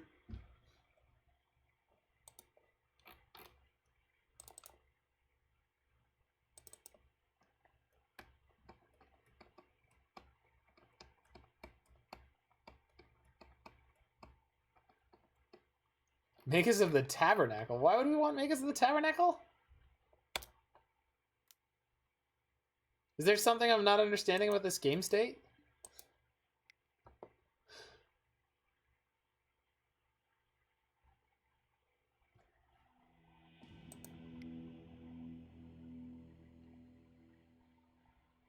To follow up the Boil. They weren't going down to 0 lands, though.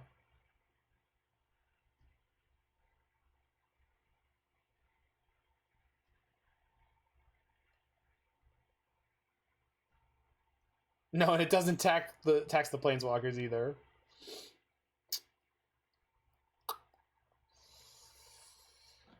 Okay.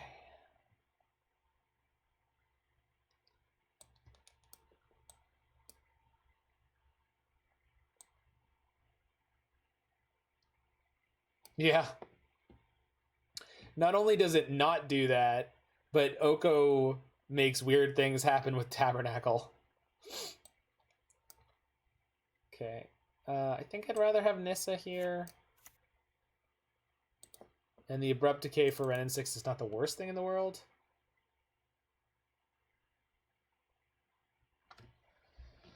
Alright. Let's roll.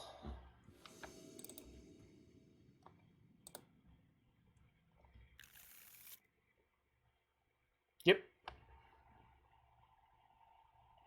Wait. Is this a yep? Yeah. We've got Utopia Sprawl and Abundant Growth. So...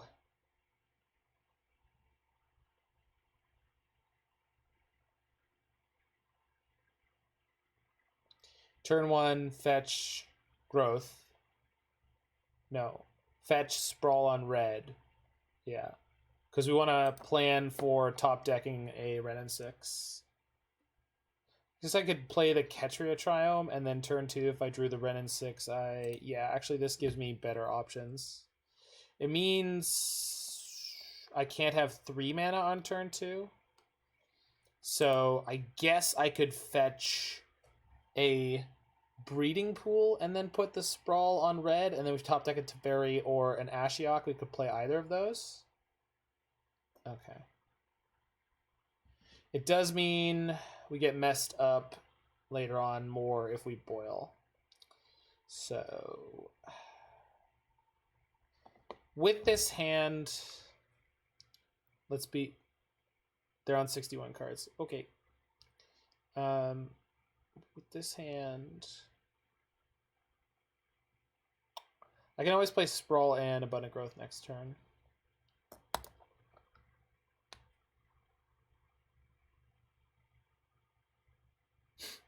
It was not. It was not the worst. It was not the worst match of Magic I've ever experienced. Gosh, too many decisions. Having a turn 2 Teferi or Ashiok isn't even necessarily that good here, because they were playing Mystical Dispute, and we know they're playing Force Negation. So let's just go this wise and see what happens. Being able to more, what do I want to say? Predictably set up our mana. Why do I even try thinking of interesting ways to play the game? My deck is always just like, yo, we got you. Listen, you're going to have all the perfection that you ever needed. Welcome back, Roybert.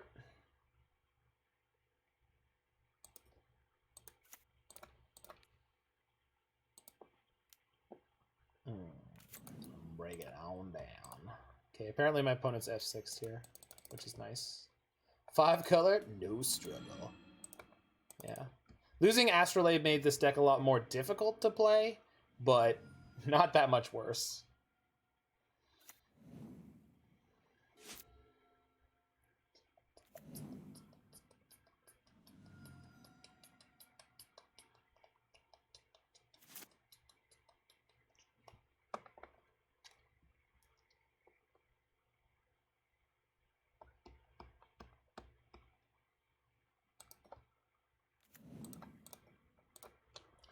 Fetch a non-island land, just planning for the eventual boil.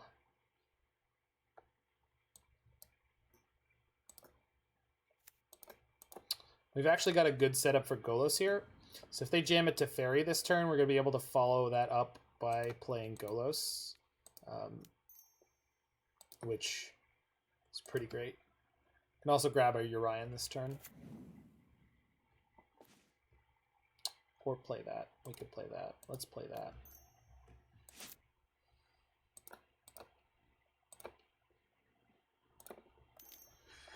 Perfection. Behold, blessed perfection.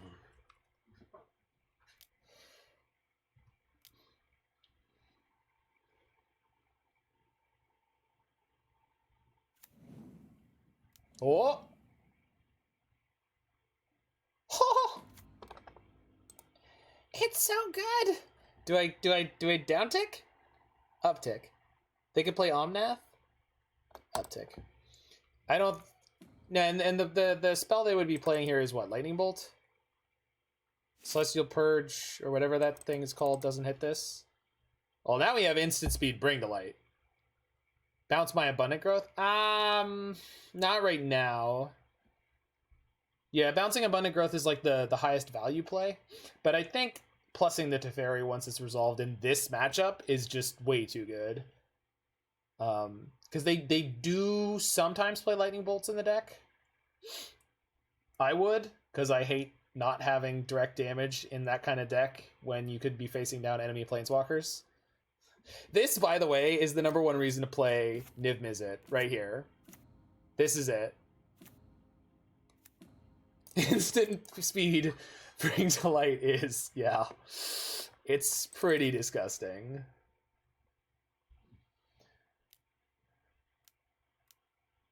If this is Omnath, we're just gonna bounce.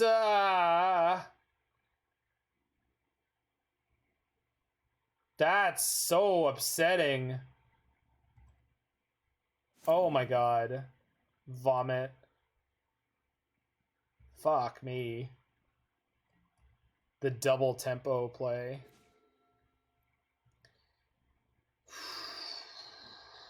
Okay. All of a sudden this game looks very different. It's like so fine. I don't know that it is. They're not dealing with any of my permanents. Sure.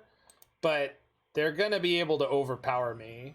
Like, this turn now they could play Omnath into Teferi 5. Which would be really, really bad.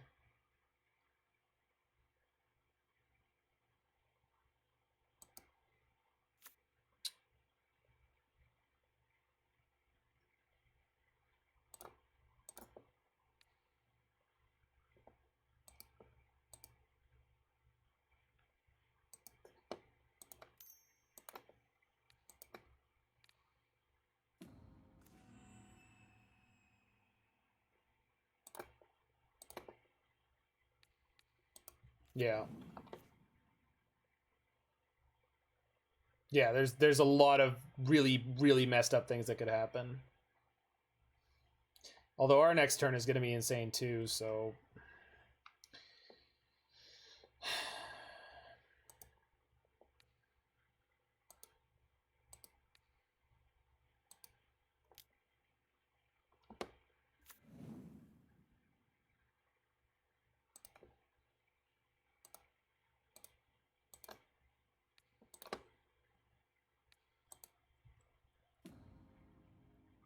Wrenn and Six is also getting close to Emblem, and Emblem is not useless in this matchup at all. Or in this deck.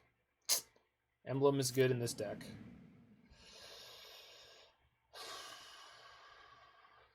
BTL Boil can be really good if we get there. Which we could do it next turn. As long as they don't freaking Cryptic Command bounce my land again. God. I've played that game as that deck, by the way.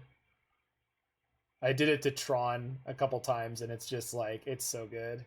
We couldn't find an Uro on our side, unfortunately.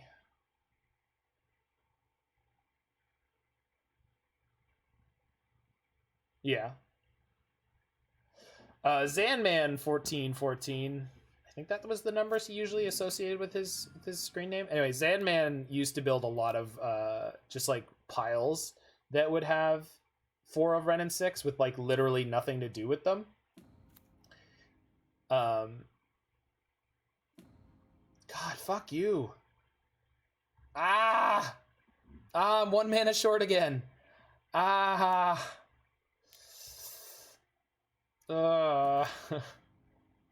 This is so nerve-wracking. All right.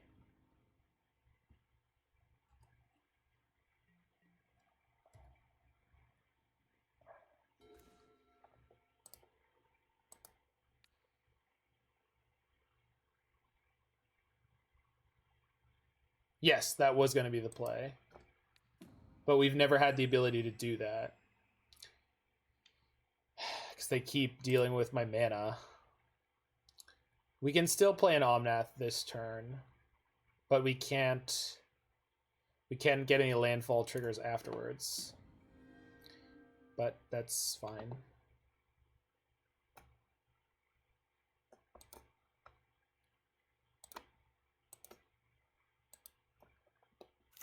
Yeah, opponent's doing very, very well considering. White, green, red, blue.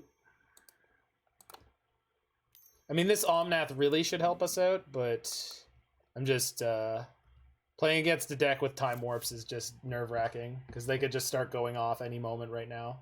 They literally have it right now. They could do it right now. If they have Time Warp, they get to go infinite, I'm pretty sure. And we're just dead in the water. They could go Omnath into it right now. Also, if they have Growth Spiral, they get to wreck my Planeswalkers. If they have a Time Warp in their hand, we're just dead. Period. So... And if they have any way to draw the Cryptic out of their yard... So the Cryptic's not so bad as long as I have the Omnath in play. They have to deal with one thing or the other. The next Zendikar, one assumes. Alright, what are they putting on top? Cryptic. Alright, if they have a way to draw this... Oh, but they don't have enough blue. We'll see what happens here. I'm still thoroughly concerned. Pat's my Omnath, sure. If they have the Time Warp now... It's going to be the worst. But I do have a replacement Omnath, so if you do make it to our turn, we should be okay. So, Niv, take the wheel. Please no. Please no. Fuck! Oh! Oh! We're done. We're done. We're dead. God damn it. Oh, Mord, we lost it there. Oh my god. Fuck, man. Brutal. I mean, we just didn't have any way to interact on their We missed the window for the commander set to have the 5-color Omnath. Have they done that yet? I thought they've always put them in standard releases.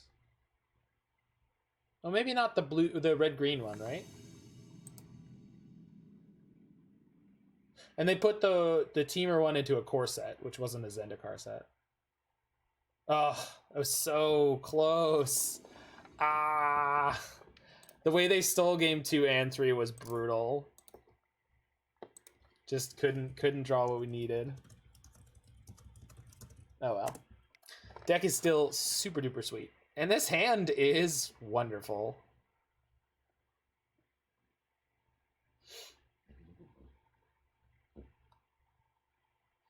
So turn 1 birds. We could theoretically go turn 2 sprawl Sisse. Turn 3 Nissa into Sisse activation. I think we can do it all. Yeah, we can.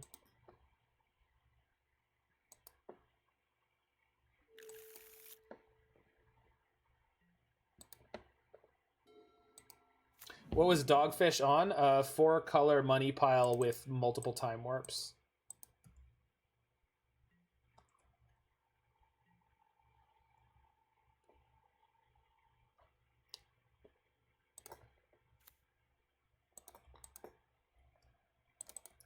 Play my 1 Bird of Paradise. Played it very, very well. Merfolk? Merfolk are humans.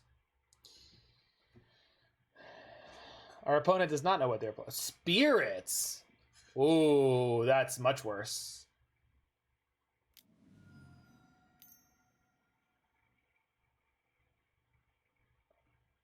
Sure.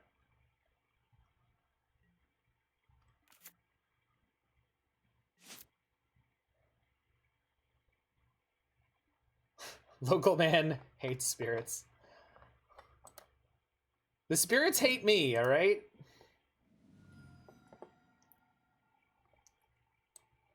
So, let's get a Temple Garden. Shock. Bird goes. Tap for green. Put the Sprawl here for red. Oh no, let's go black. So red is the color we'll leave off. No, I don't want to do that. I want white, blue, green, and I guess red here. Yeah, so we're just gonna leave black off. I just want to be able to cast Omnath if they kill my bird.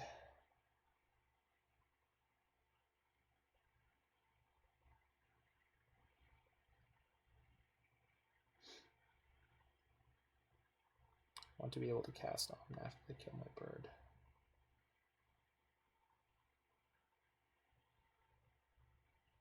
I don't think they're likely to kill my bird. So maybe black is the better play here. It's a little bit conservative, but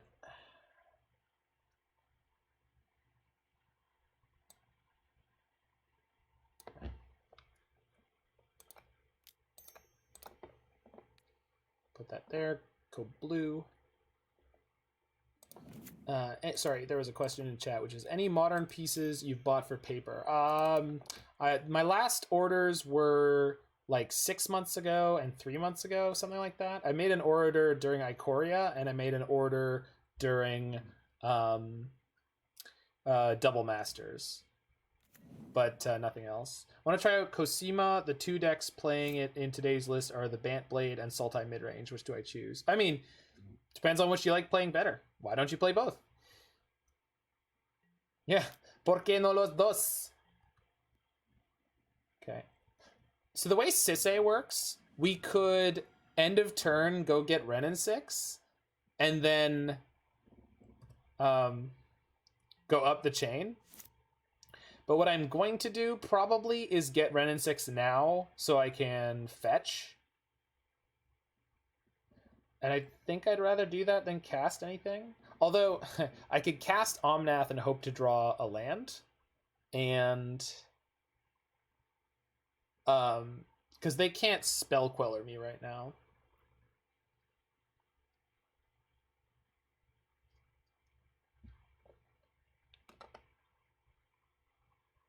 Only time for one now.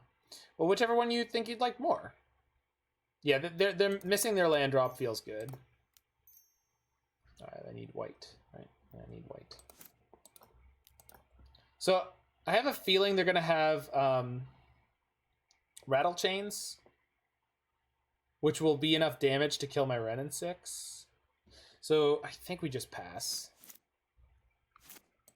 Yeah. Even though I would like to plus Wrenn and Six for the land drop right now, I think it's better to do it the way I initially suggested. There's very little that could punish us here. I guess if they find their land drop and they hit me with, what's it called? Skyclave Apparition. That would be bad.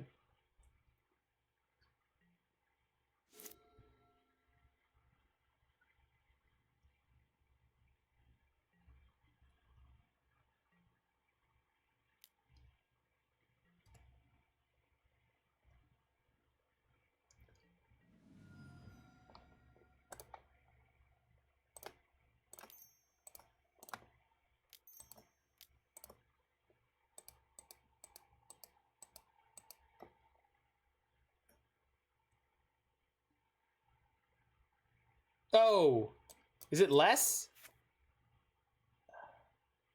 Less. I did not read my card. Did not read my card. And we lost. Probably.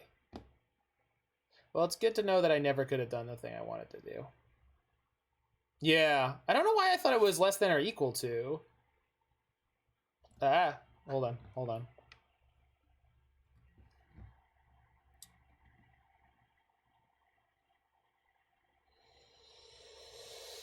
Okay.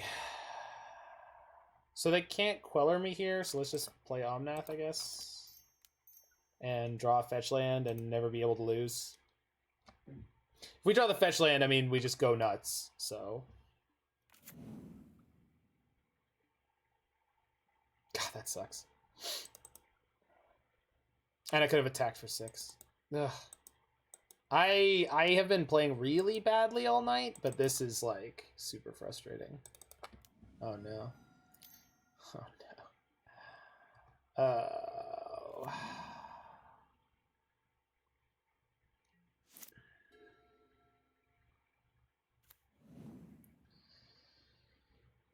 Well, that's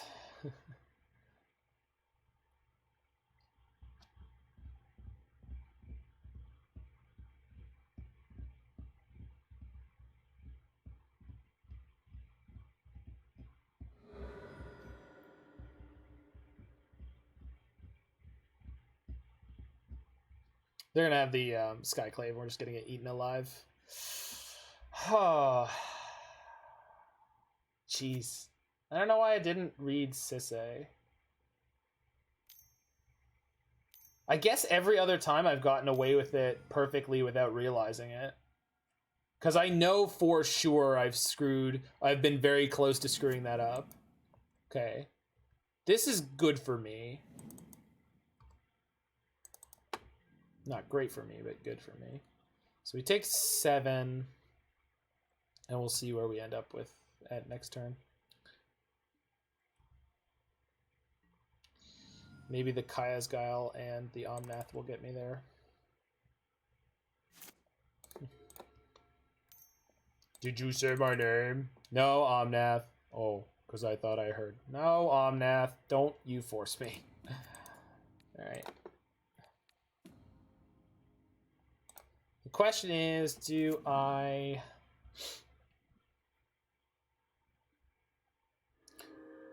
sandbag that for life gain? Means they're incredibly unlikely to be able to kill me, plus I can cast Kaya's Guile. Could just Guile now. And then also save that for life gain.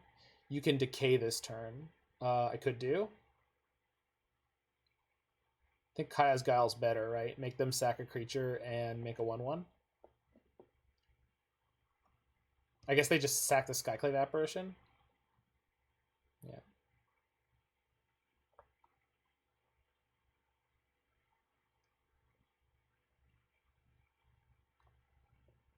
No, Kaya's Guile is my play for this turn cycle. I just don't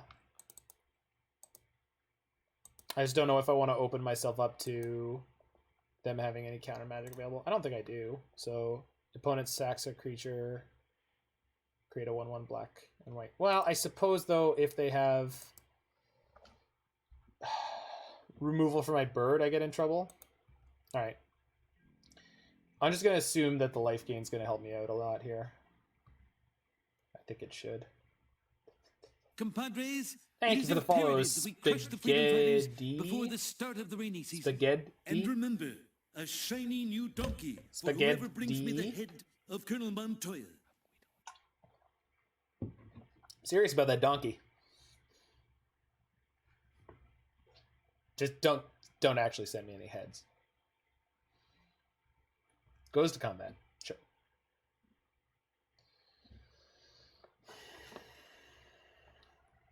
So now I can fetch, play Kaya's Guile, and still have the bird to block if I feel like that's something I'm interested in. Does not attack with Rattle Chains? Oh, they're trying to figure out if they want to attack Wrenn and Six. Fair enough. That's a good choice, opponent. Stopping my gravy train is pretty important. So gain 4.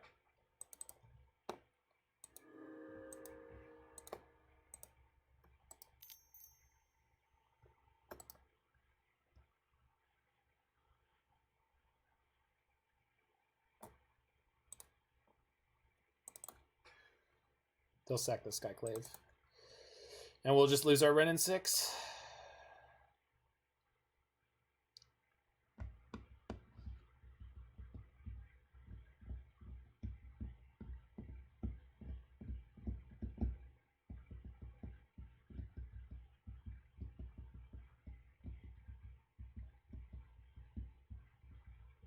Maybe we'll just naturally draw a land next turn. Okay. You got it. Nope. There's one dead Wrenn and Six. So we can kill the Selfless Spirit on our turn? Perfect. Perfect. Kill the Selfless Spirit on our turn, and then kill the Spell Queller on their upkeep, hopefully. Can play Nissa of Shadowed Boughs first.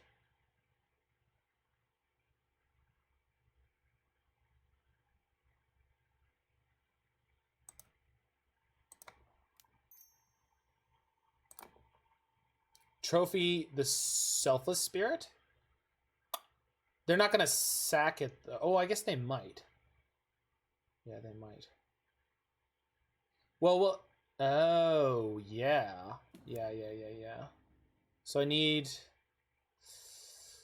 Do I need Omnath mana? What I mostly need is black mana. Let's go untap this. Do you think Hammer Time and Belcher are here to stay? Yeah, I think so.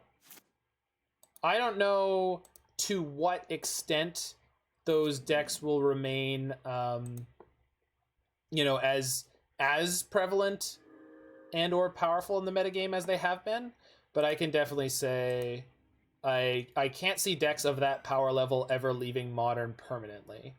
I think if anything happens, that they will take a brief vacation whenever they are not as good as they might otherwise be, and then they'll come back when they once again line up well against the metagame in general.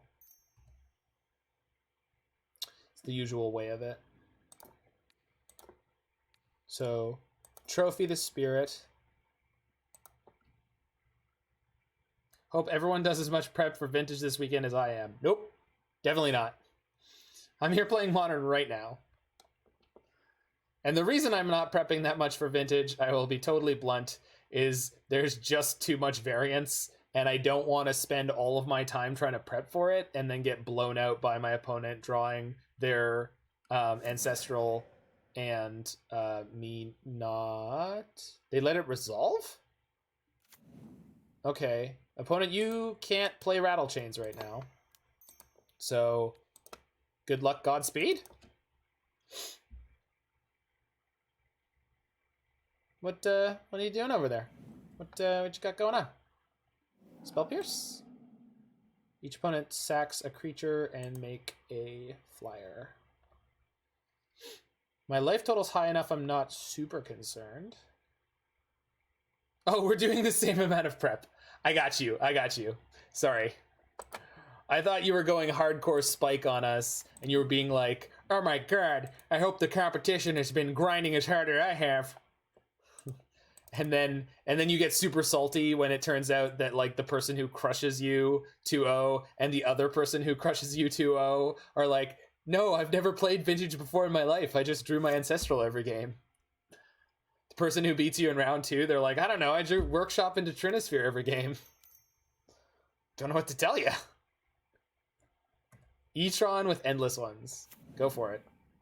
That's like the super aggressive deck, right? Like that's the super aggressive version of those kind of decks.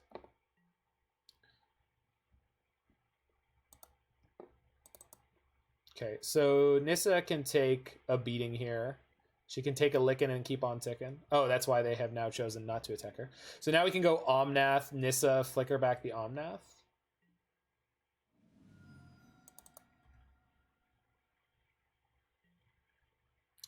Golos. Put a creature card with converted mana cost less than or equal to the number of lands you control. It's converted mana cost, so I can't do that way. I can use this to put in Omnath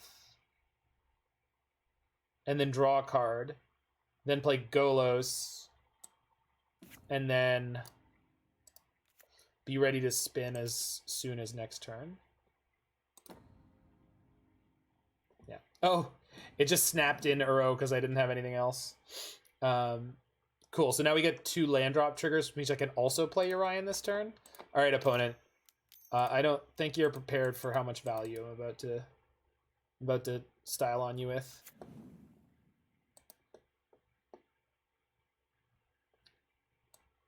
Think we just get Field of the Dead because why wouldn't we?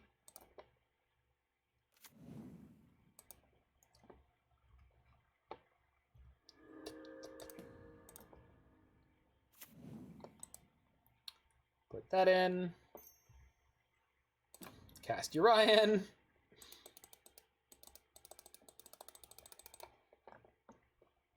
I guess I'm going to have to flicker my Omnath with all the counters on it, but I'm not too concerned about that.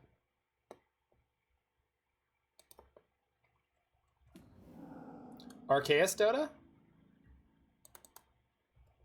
Arceus Dota, as far as I can tell, must be one of the best goddamn players, because his lists are indeed the wacky. Oh, we're going to hit him with the Omnath trigger? Are we? I don't know how that works, but I know I'm getting a fetch land here. Let's see how Omnath treats other Omnaths triggering. Is this for life gain? It is. Okay, so it's a new object. Sick. I preferred the life gain. Thank you. Well, dear opponent, I think I've won. Not sure. Yeah, it's a new instance. That makes sense. I just never encountered that before. Flickering an Omnath and the trigger going on the stack. Hope he's not happy about this. I don't know. Maybe they're having a wacky good time watching me do my thing over here. My Sky Noodle is going to eat that Supreme Phantom. And luckily for me, those Skyclave apparitions do not fly. So my ridiculous punt with Sisse did not punish me, thank goodness.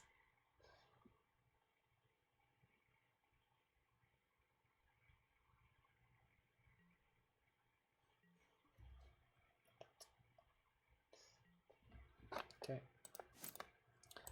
What's better than a Field of the Dead? A Rainbow Field of the Dead? Doi?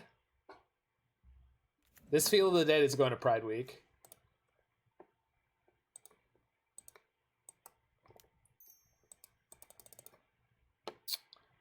Yeah, that's one that I like.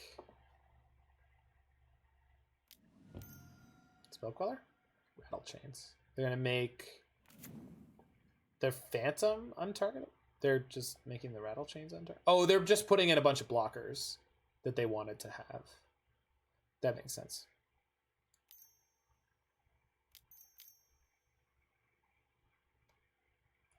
Ooh. Okay. Yeah. So I can't bounce their Supreme Phantom, but I can bounce the Drogskull Captain. Did they screw up? Or did that make sense to someone else? It didn't make sense to me. Oh well. Maybe it doesn't need to. Listen, you know, not everything in this world just needs to make sense. Maybe they're playing 40 chess over there, and when I lose, they'll be gracious enough to explain to me in what way I was supposed to die. The Rattle Chains to make Drogskull have flash. Oh, of course. Oh, of course. God, you know, sometimes I pretend that I'm a good Magic player, but I'm definitely not. For some reason in my brain, all the spirits always have flash, always. Because it seems like they do. Most of them do, and the ones that don't have it when there's a Rattle Chains.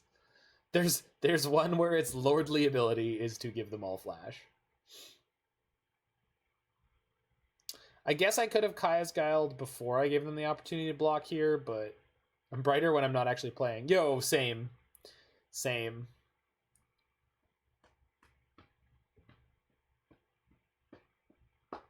And I truly believe that, like, in an ideal world, you would practice without thinking too much, and then you want to develop your analytical takes while not actually playing the game. That's how it works in most sort of sports, and that's how it works in music. And admittedly, like, I don't know how it works in things like chess, like, or things like poker, like more, I don't know, cerebral games. But for everything that's like a performance art, it tends to be that you separate analysis from performance practice, because your brain's not actually good at doing both at the same time. You're either executing or you're well, how do people train for chess, Roy? Do you play like practice matches while we can fetch here, get the Omnath mana trigger, right? I think so. Do you how do you train for chess? They do what you're doing on Moto. Okay.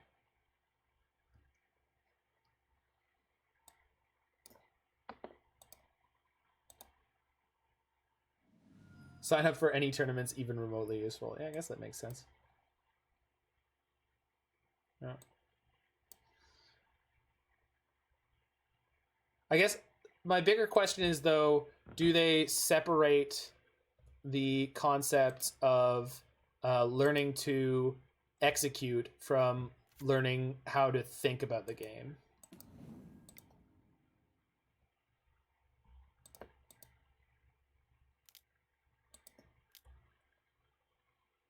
Huh. Thanks, Golos. You're the man.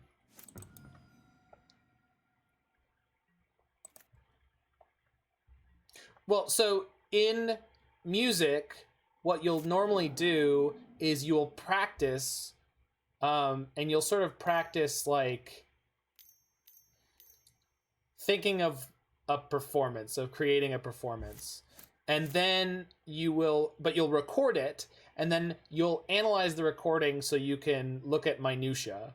You'll practice minutia in one practice session, and you'll practice the concept of performance in sort of another separate chunk of your practice session, because getting your minutia together is very important, But when you go to perform, you need to let thinking about that fall away, because you can't be analyzing and improving and trying to look for niches while you're executing at the highest level.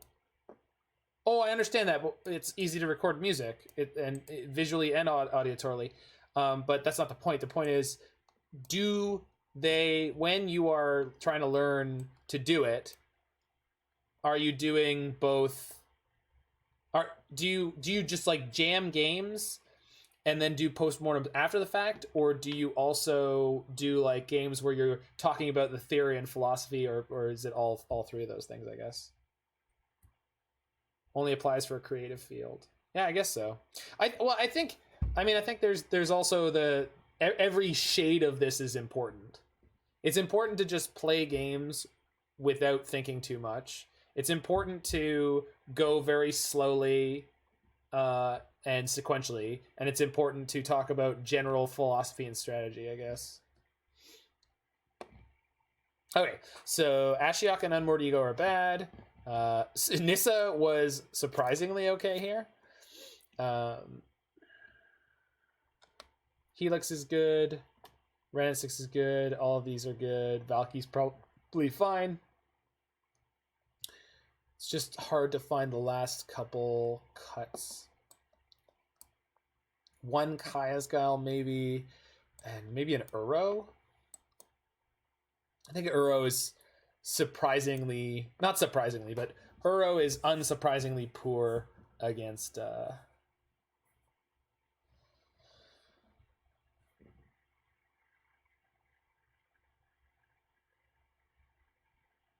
yeah.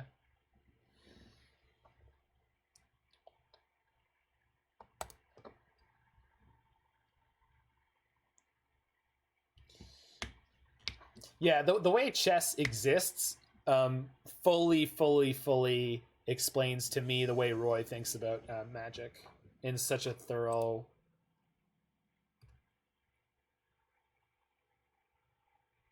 Yeah, I get that. Sort of trying to solve the format as well as the individual plays. So turn 2 Teferi, huh? All right.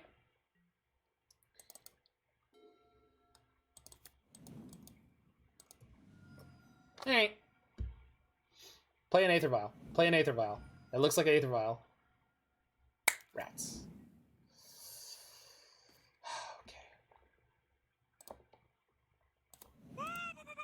Thanks for the follow.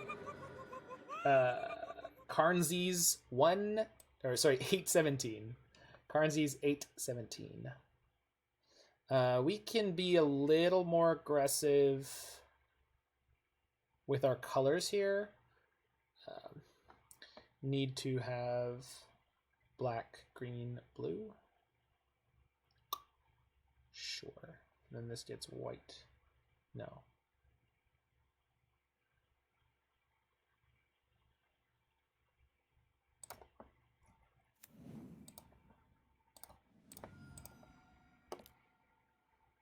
That can get that black. I have Ketria Triome. Yeah. All right.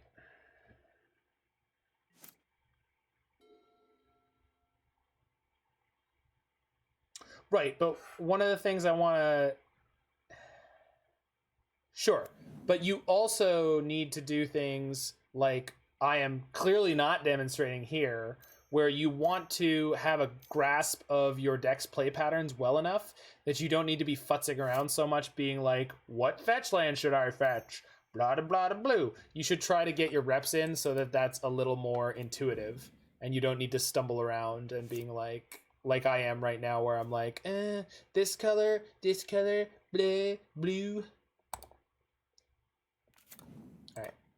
So fetching, well, I can fetch anything I want here to cast the Teferi, but I want the swamp for this Nissa, and then we're just gonna bounce their Drugskull Captain. When they started tapping at sorcery speed, I was like, it's got to be Drugskull or some nonsense like that, right? And that's exactly what it was. We get to go Nissa into birds here. Herder fundamentals blah. Well, it's so important though, especially in tournament magics.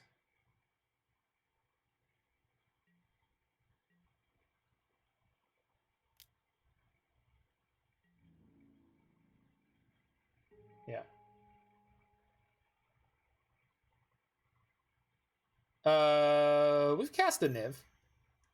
We also Sisade for a Niv, which I think is considerably more impressive. Supreme Phantom. Alright. They got the Drog Skull next turn. Still gonna go birds into Nissa here. Sorry, Nissa into birds here. We miss out on landfall triggers, so maybe I should just snap off the Abrupt Decay and play... No, getting this Nissa down has to be correct, especially if we top deck a anything big. We're gonna want to have access to... Yeah.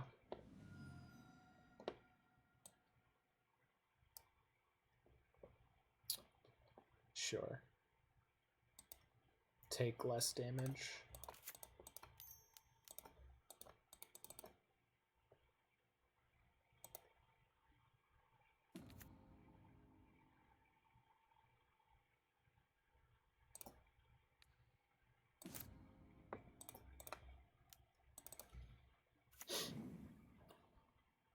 So they'll have Drog Skull Captain, and then they can attack for 3 with Supreme Phantom. It's not too bad. They'll be able to knock my Nissa low enough that she won't be able to put in a Niv right away. Then we'll be able to Abrupt Decay the Captain, and we'll see where we end up from there. Okay.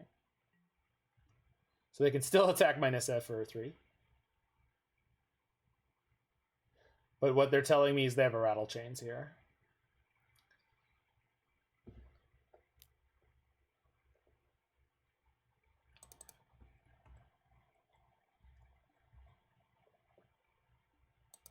That's fine.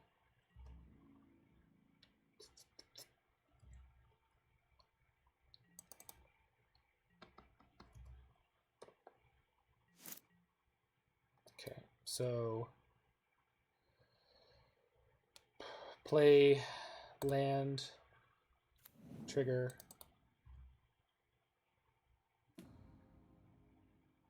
tap, untap. No. Fetch Urian.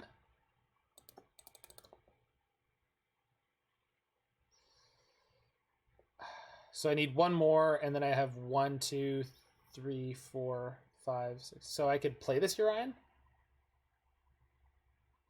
Then I could flicker my bird. How does this work? Could a creature card with converted mana cost less than or equal the number of lands you could... Oh, right. So I can't put in Urian this turn no matter what I do. With Nissa.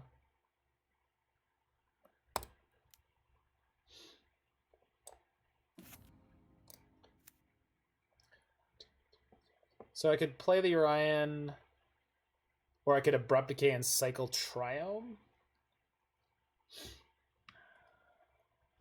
Playing Urian seems pretty good in that they can only attack with 1 creature per turn. Because this Nissa is really good for me. Starting next turn especially. Urian seems the nut here. It's not bad. I also get to flicker my bird, so I get a second blocker that way. Let's get a Montagna. Sure. Well, I have lots of red in my hand, but whatever.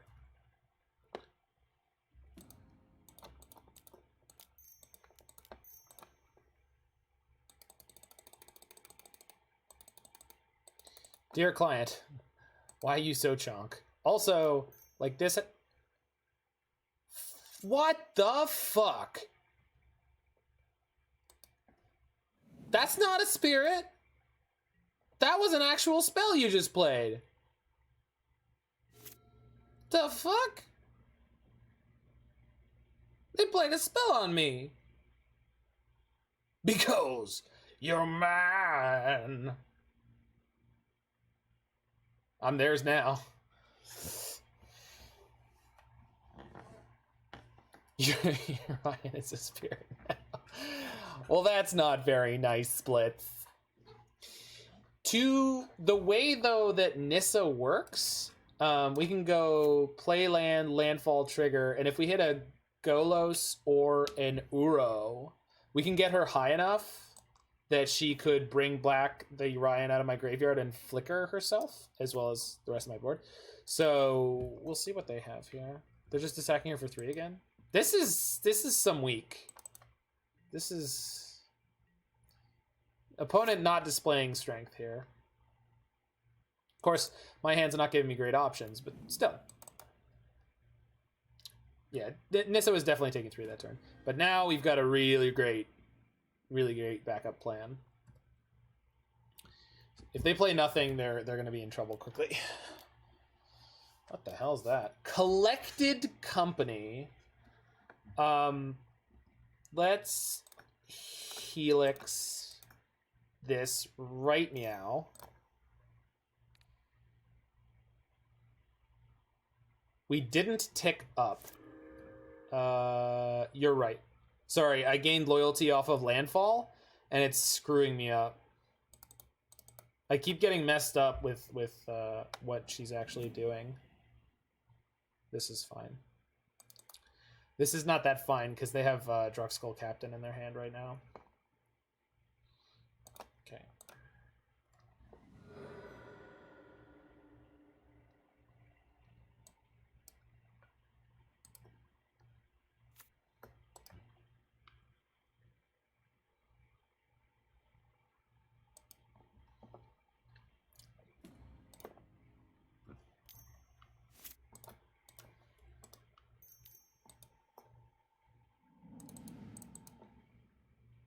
All right. So I can let Nissa take 4, or I can chump with birds and concede the fact that I'm not casting this Abrupt Decay this turn. Which is... This birds is finally going to trade its life, and that's okay.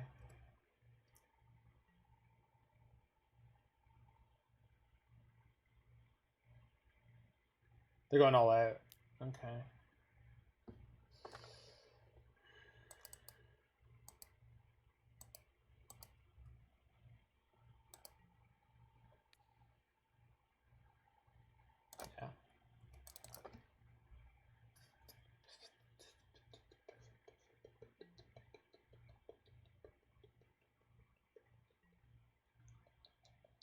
Chump and Decay. I don't want to Decay because they have the Druxkull Captain in their hand right now, and I know it. Yikes.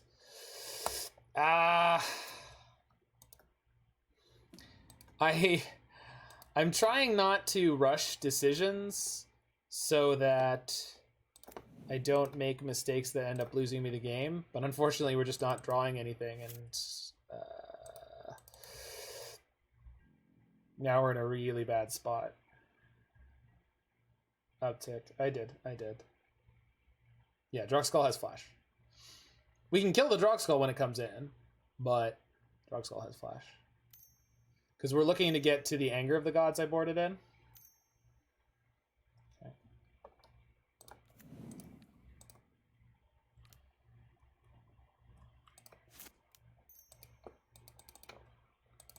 Freaking mana leak on my Orion. That was so gross.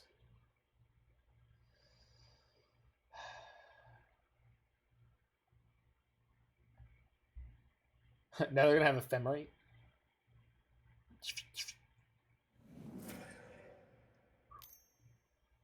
Sure.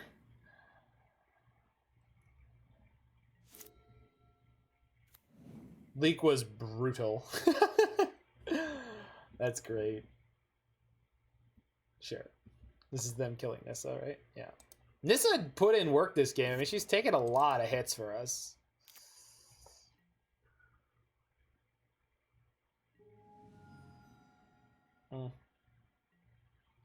They hit Horizon Canvas. You... Yeah, there was a raid from Anurag Das. Noted legacy streamer and control master. I don't know why he raided me. I wasn't aware he was aware of my existence. Maybe he just crawled through hit the magic section and he found someone with the video description he liked, but all right. 1, 2, 3, 4, 5, 6, 7, 8. Sorry. 5, 7, 10, 13. Well, we're almost dead. And there's creatures who are all going to be indestructible, so I don't think we have any outs left, but I'm going to make them take the time to kill me. Well, so he raided with like 70 people, but we've been around 50 for holy crap. Well, it's not going to take my opponent any time to kill me here at all.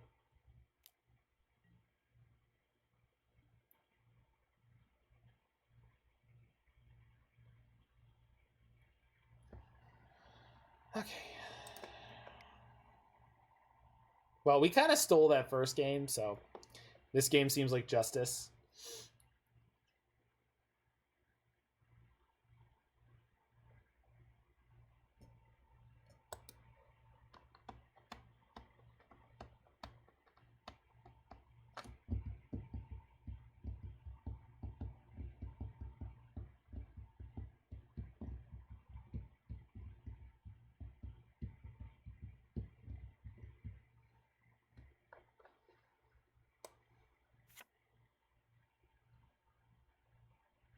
Yeah, we drew mono lands. No, I screwed up horribly in game one and I won it anyway. There was no justice in game one either. It was just on my side that game. So I could Helix an early Hierarch, but I can't do anything else. There's plenty of draws that get me out of this, but this is so sketchy against spirits. What would Mord do?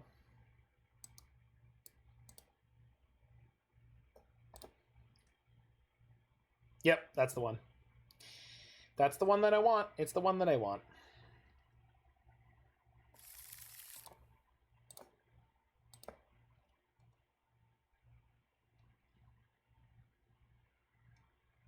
Opponent also mulled. Dear opponent, please lead on Hierarch. There's no trick to it. It's just a simple trick. Brad Goodman, everybody. So I don't think they're playing Vile in Bant Spirits, and the reason is we haven't seen one yet in 3 games, and very importantly, they're playing Collected Company. So I don't think they're playing Vile. I think they're playing Hierarch instead. And they're playing so many other creatures we've seen, it just seems unlikely. Maybe they're tanking over whether or not to play the Hierarch. Oh, no. There's the Vile.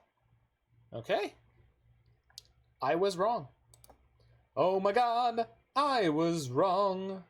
It was Vile all along.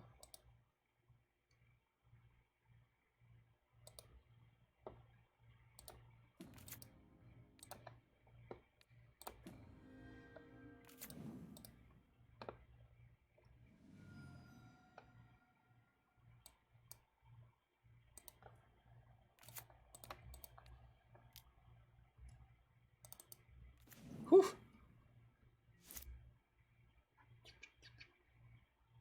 Yeah, Sisei's gonna get in under. Sisei's gonna get in under Spell Queller, and that cannot cast Mana Leak. It's gonna be Supreme Phantom. Okay, good. So we should be in the clear here.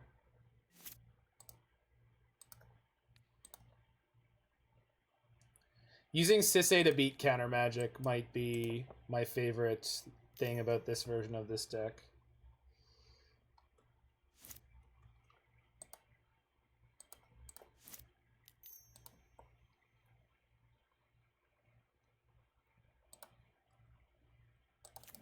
I guess they could have Skyclave, but then we could bring to light? Mausoleum Wanderer could be dangerous, especially if they have a second Lord that could take down my Wrenn and Six.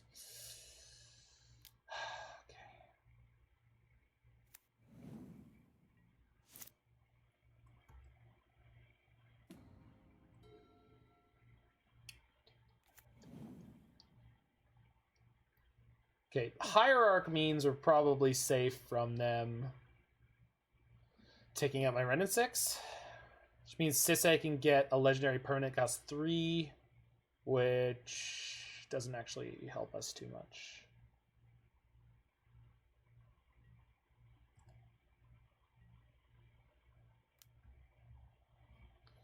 I need my opponent to feel pressured to do something silly.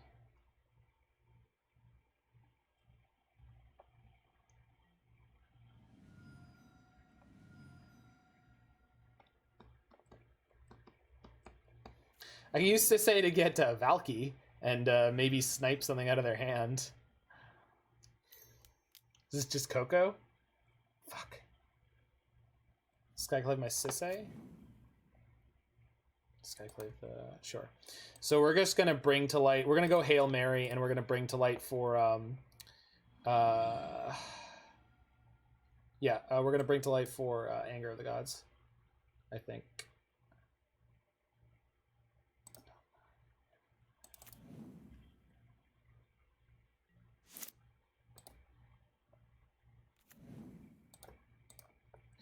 Guess I could get Valki instead. Red, green, any color, white. So yeah, blue is fine.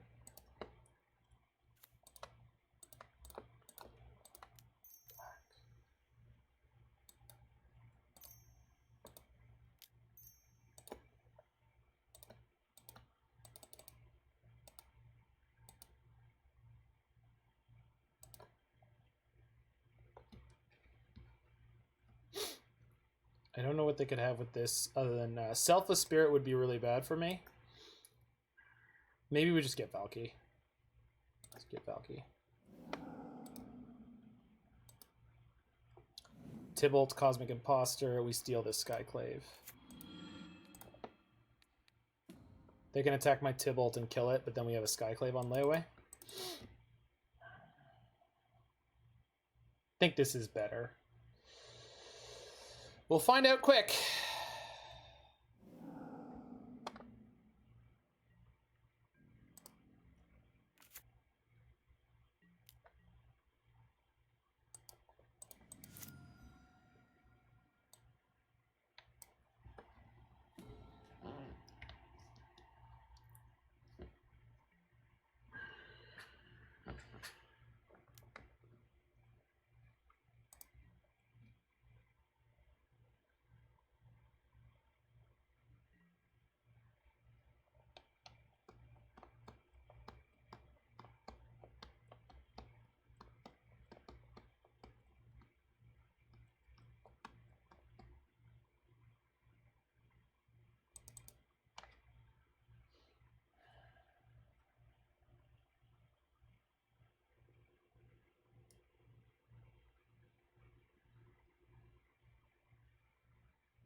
Skyclave?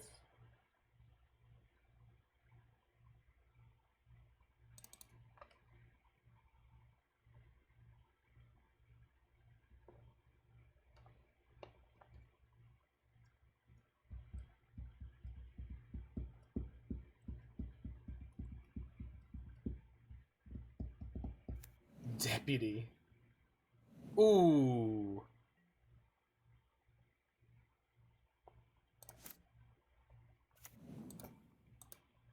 I think this is telegraphing Mana Leak.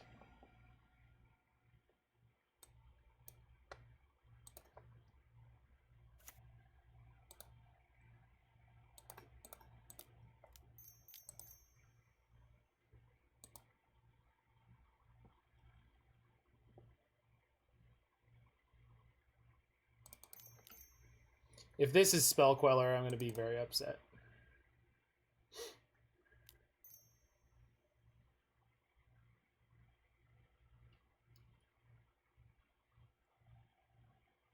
No, it's going to be... Oh, Mana Leak.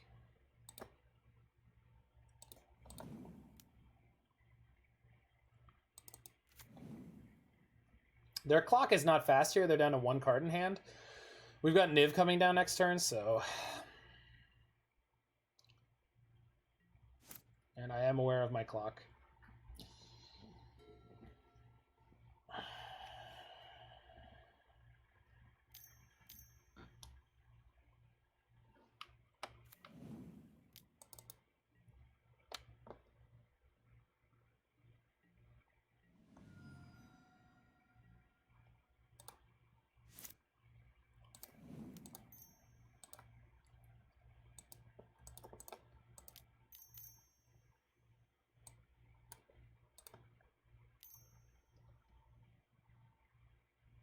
Trigger. Okay. Attack with my 7/7.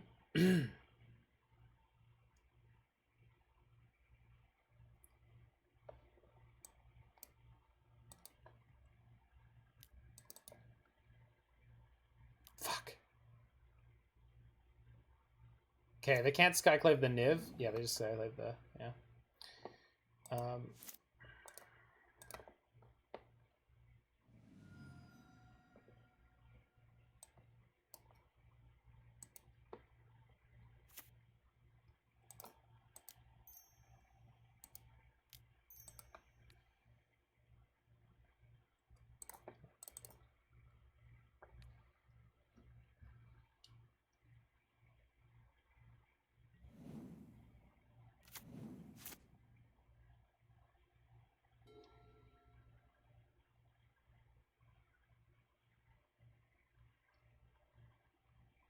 This deck isn't in spirits? What?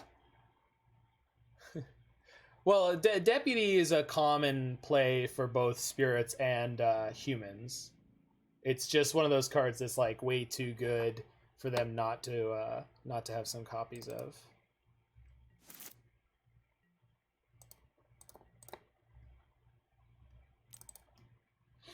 So we're just gonna go shove all in because we've got KCOM and Uro and Kaya's Guile and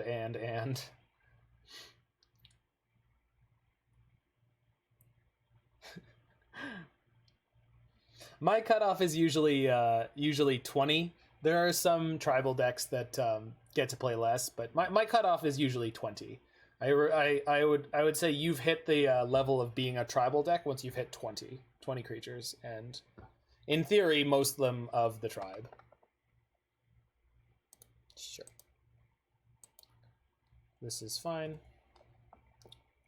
Go KCOM, return target creature, 2 damage.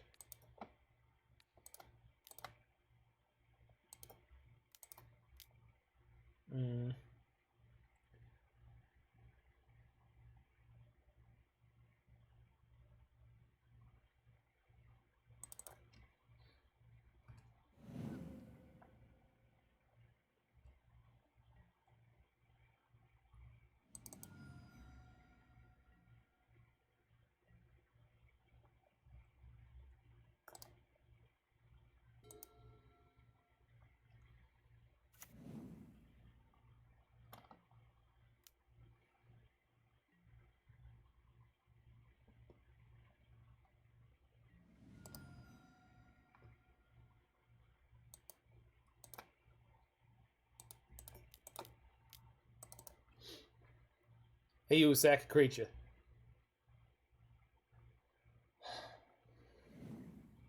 Good.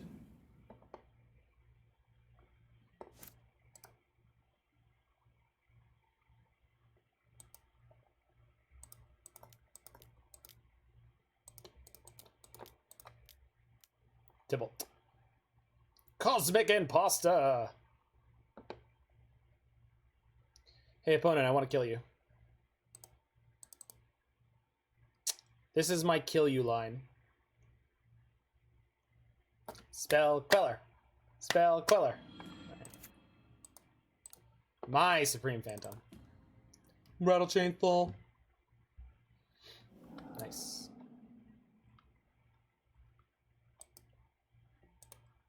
Attack for lethal. Please present a blocker. They did. Okay.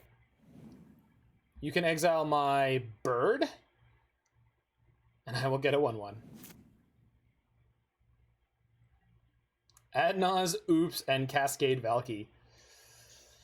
It's a new world, my friend. All right, opponent's at 1, and we have Wrenn and Six in hand. I don't know what you're talking about, Turtle Power. I'm having a great time.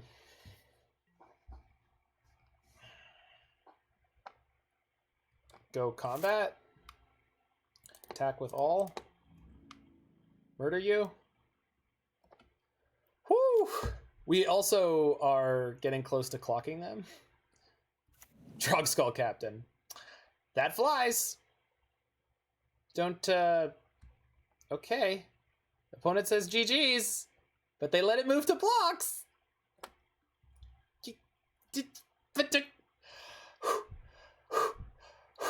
All right, one game off the 5-0 again, and it was the brutal loss to Money Pile Turns.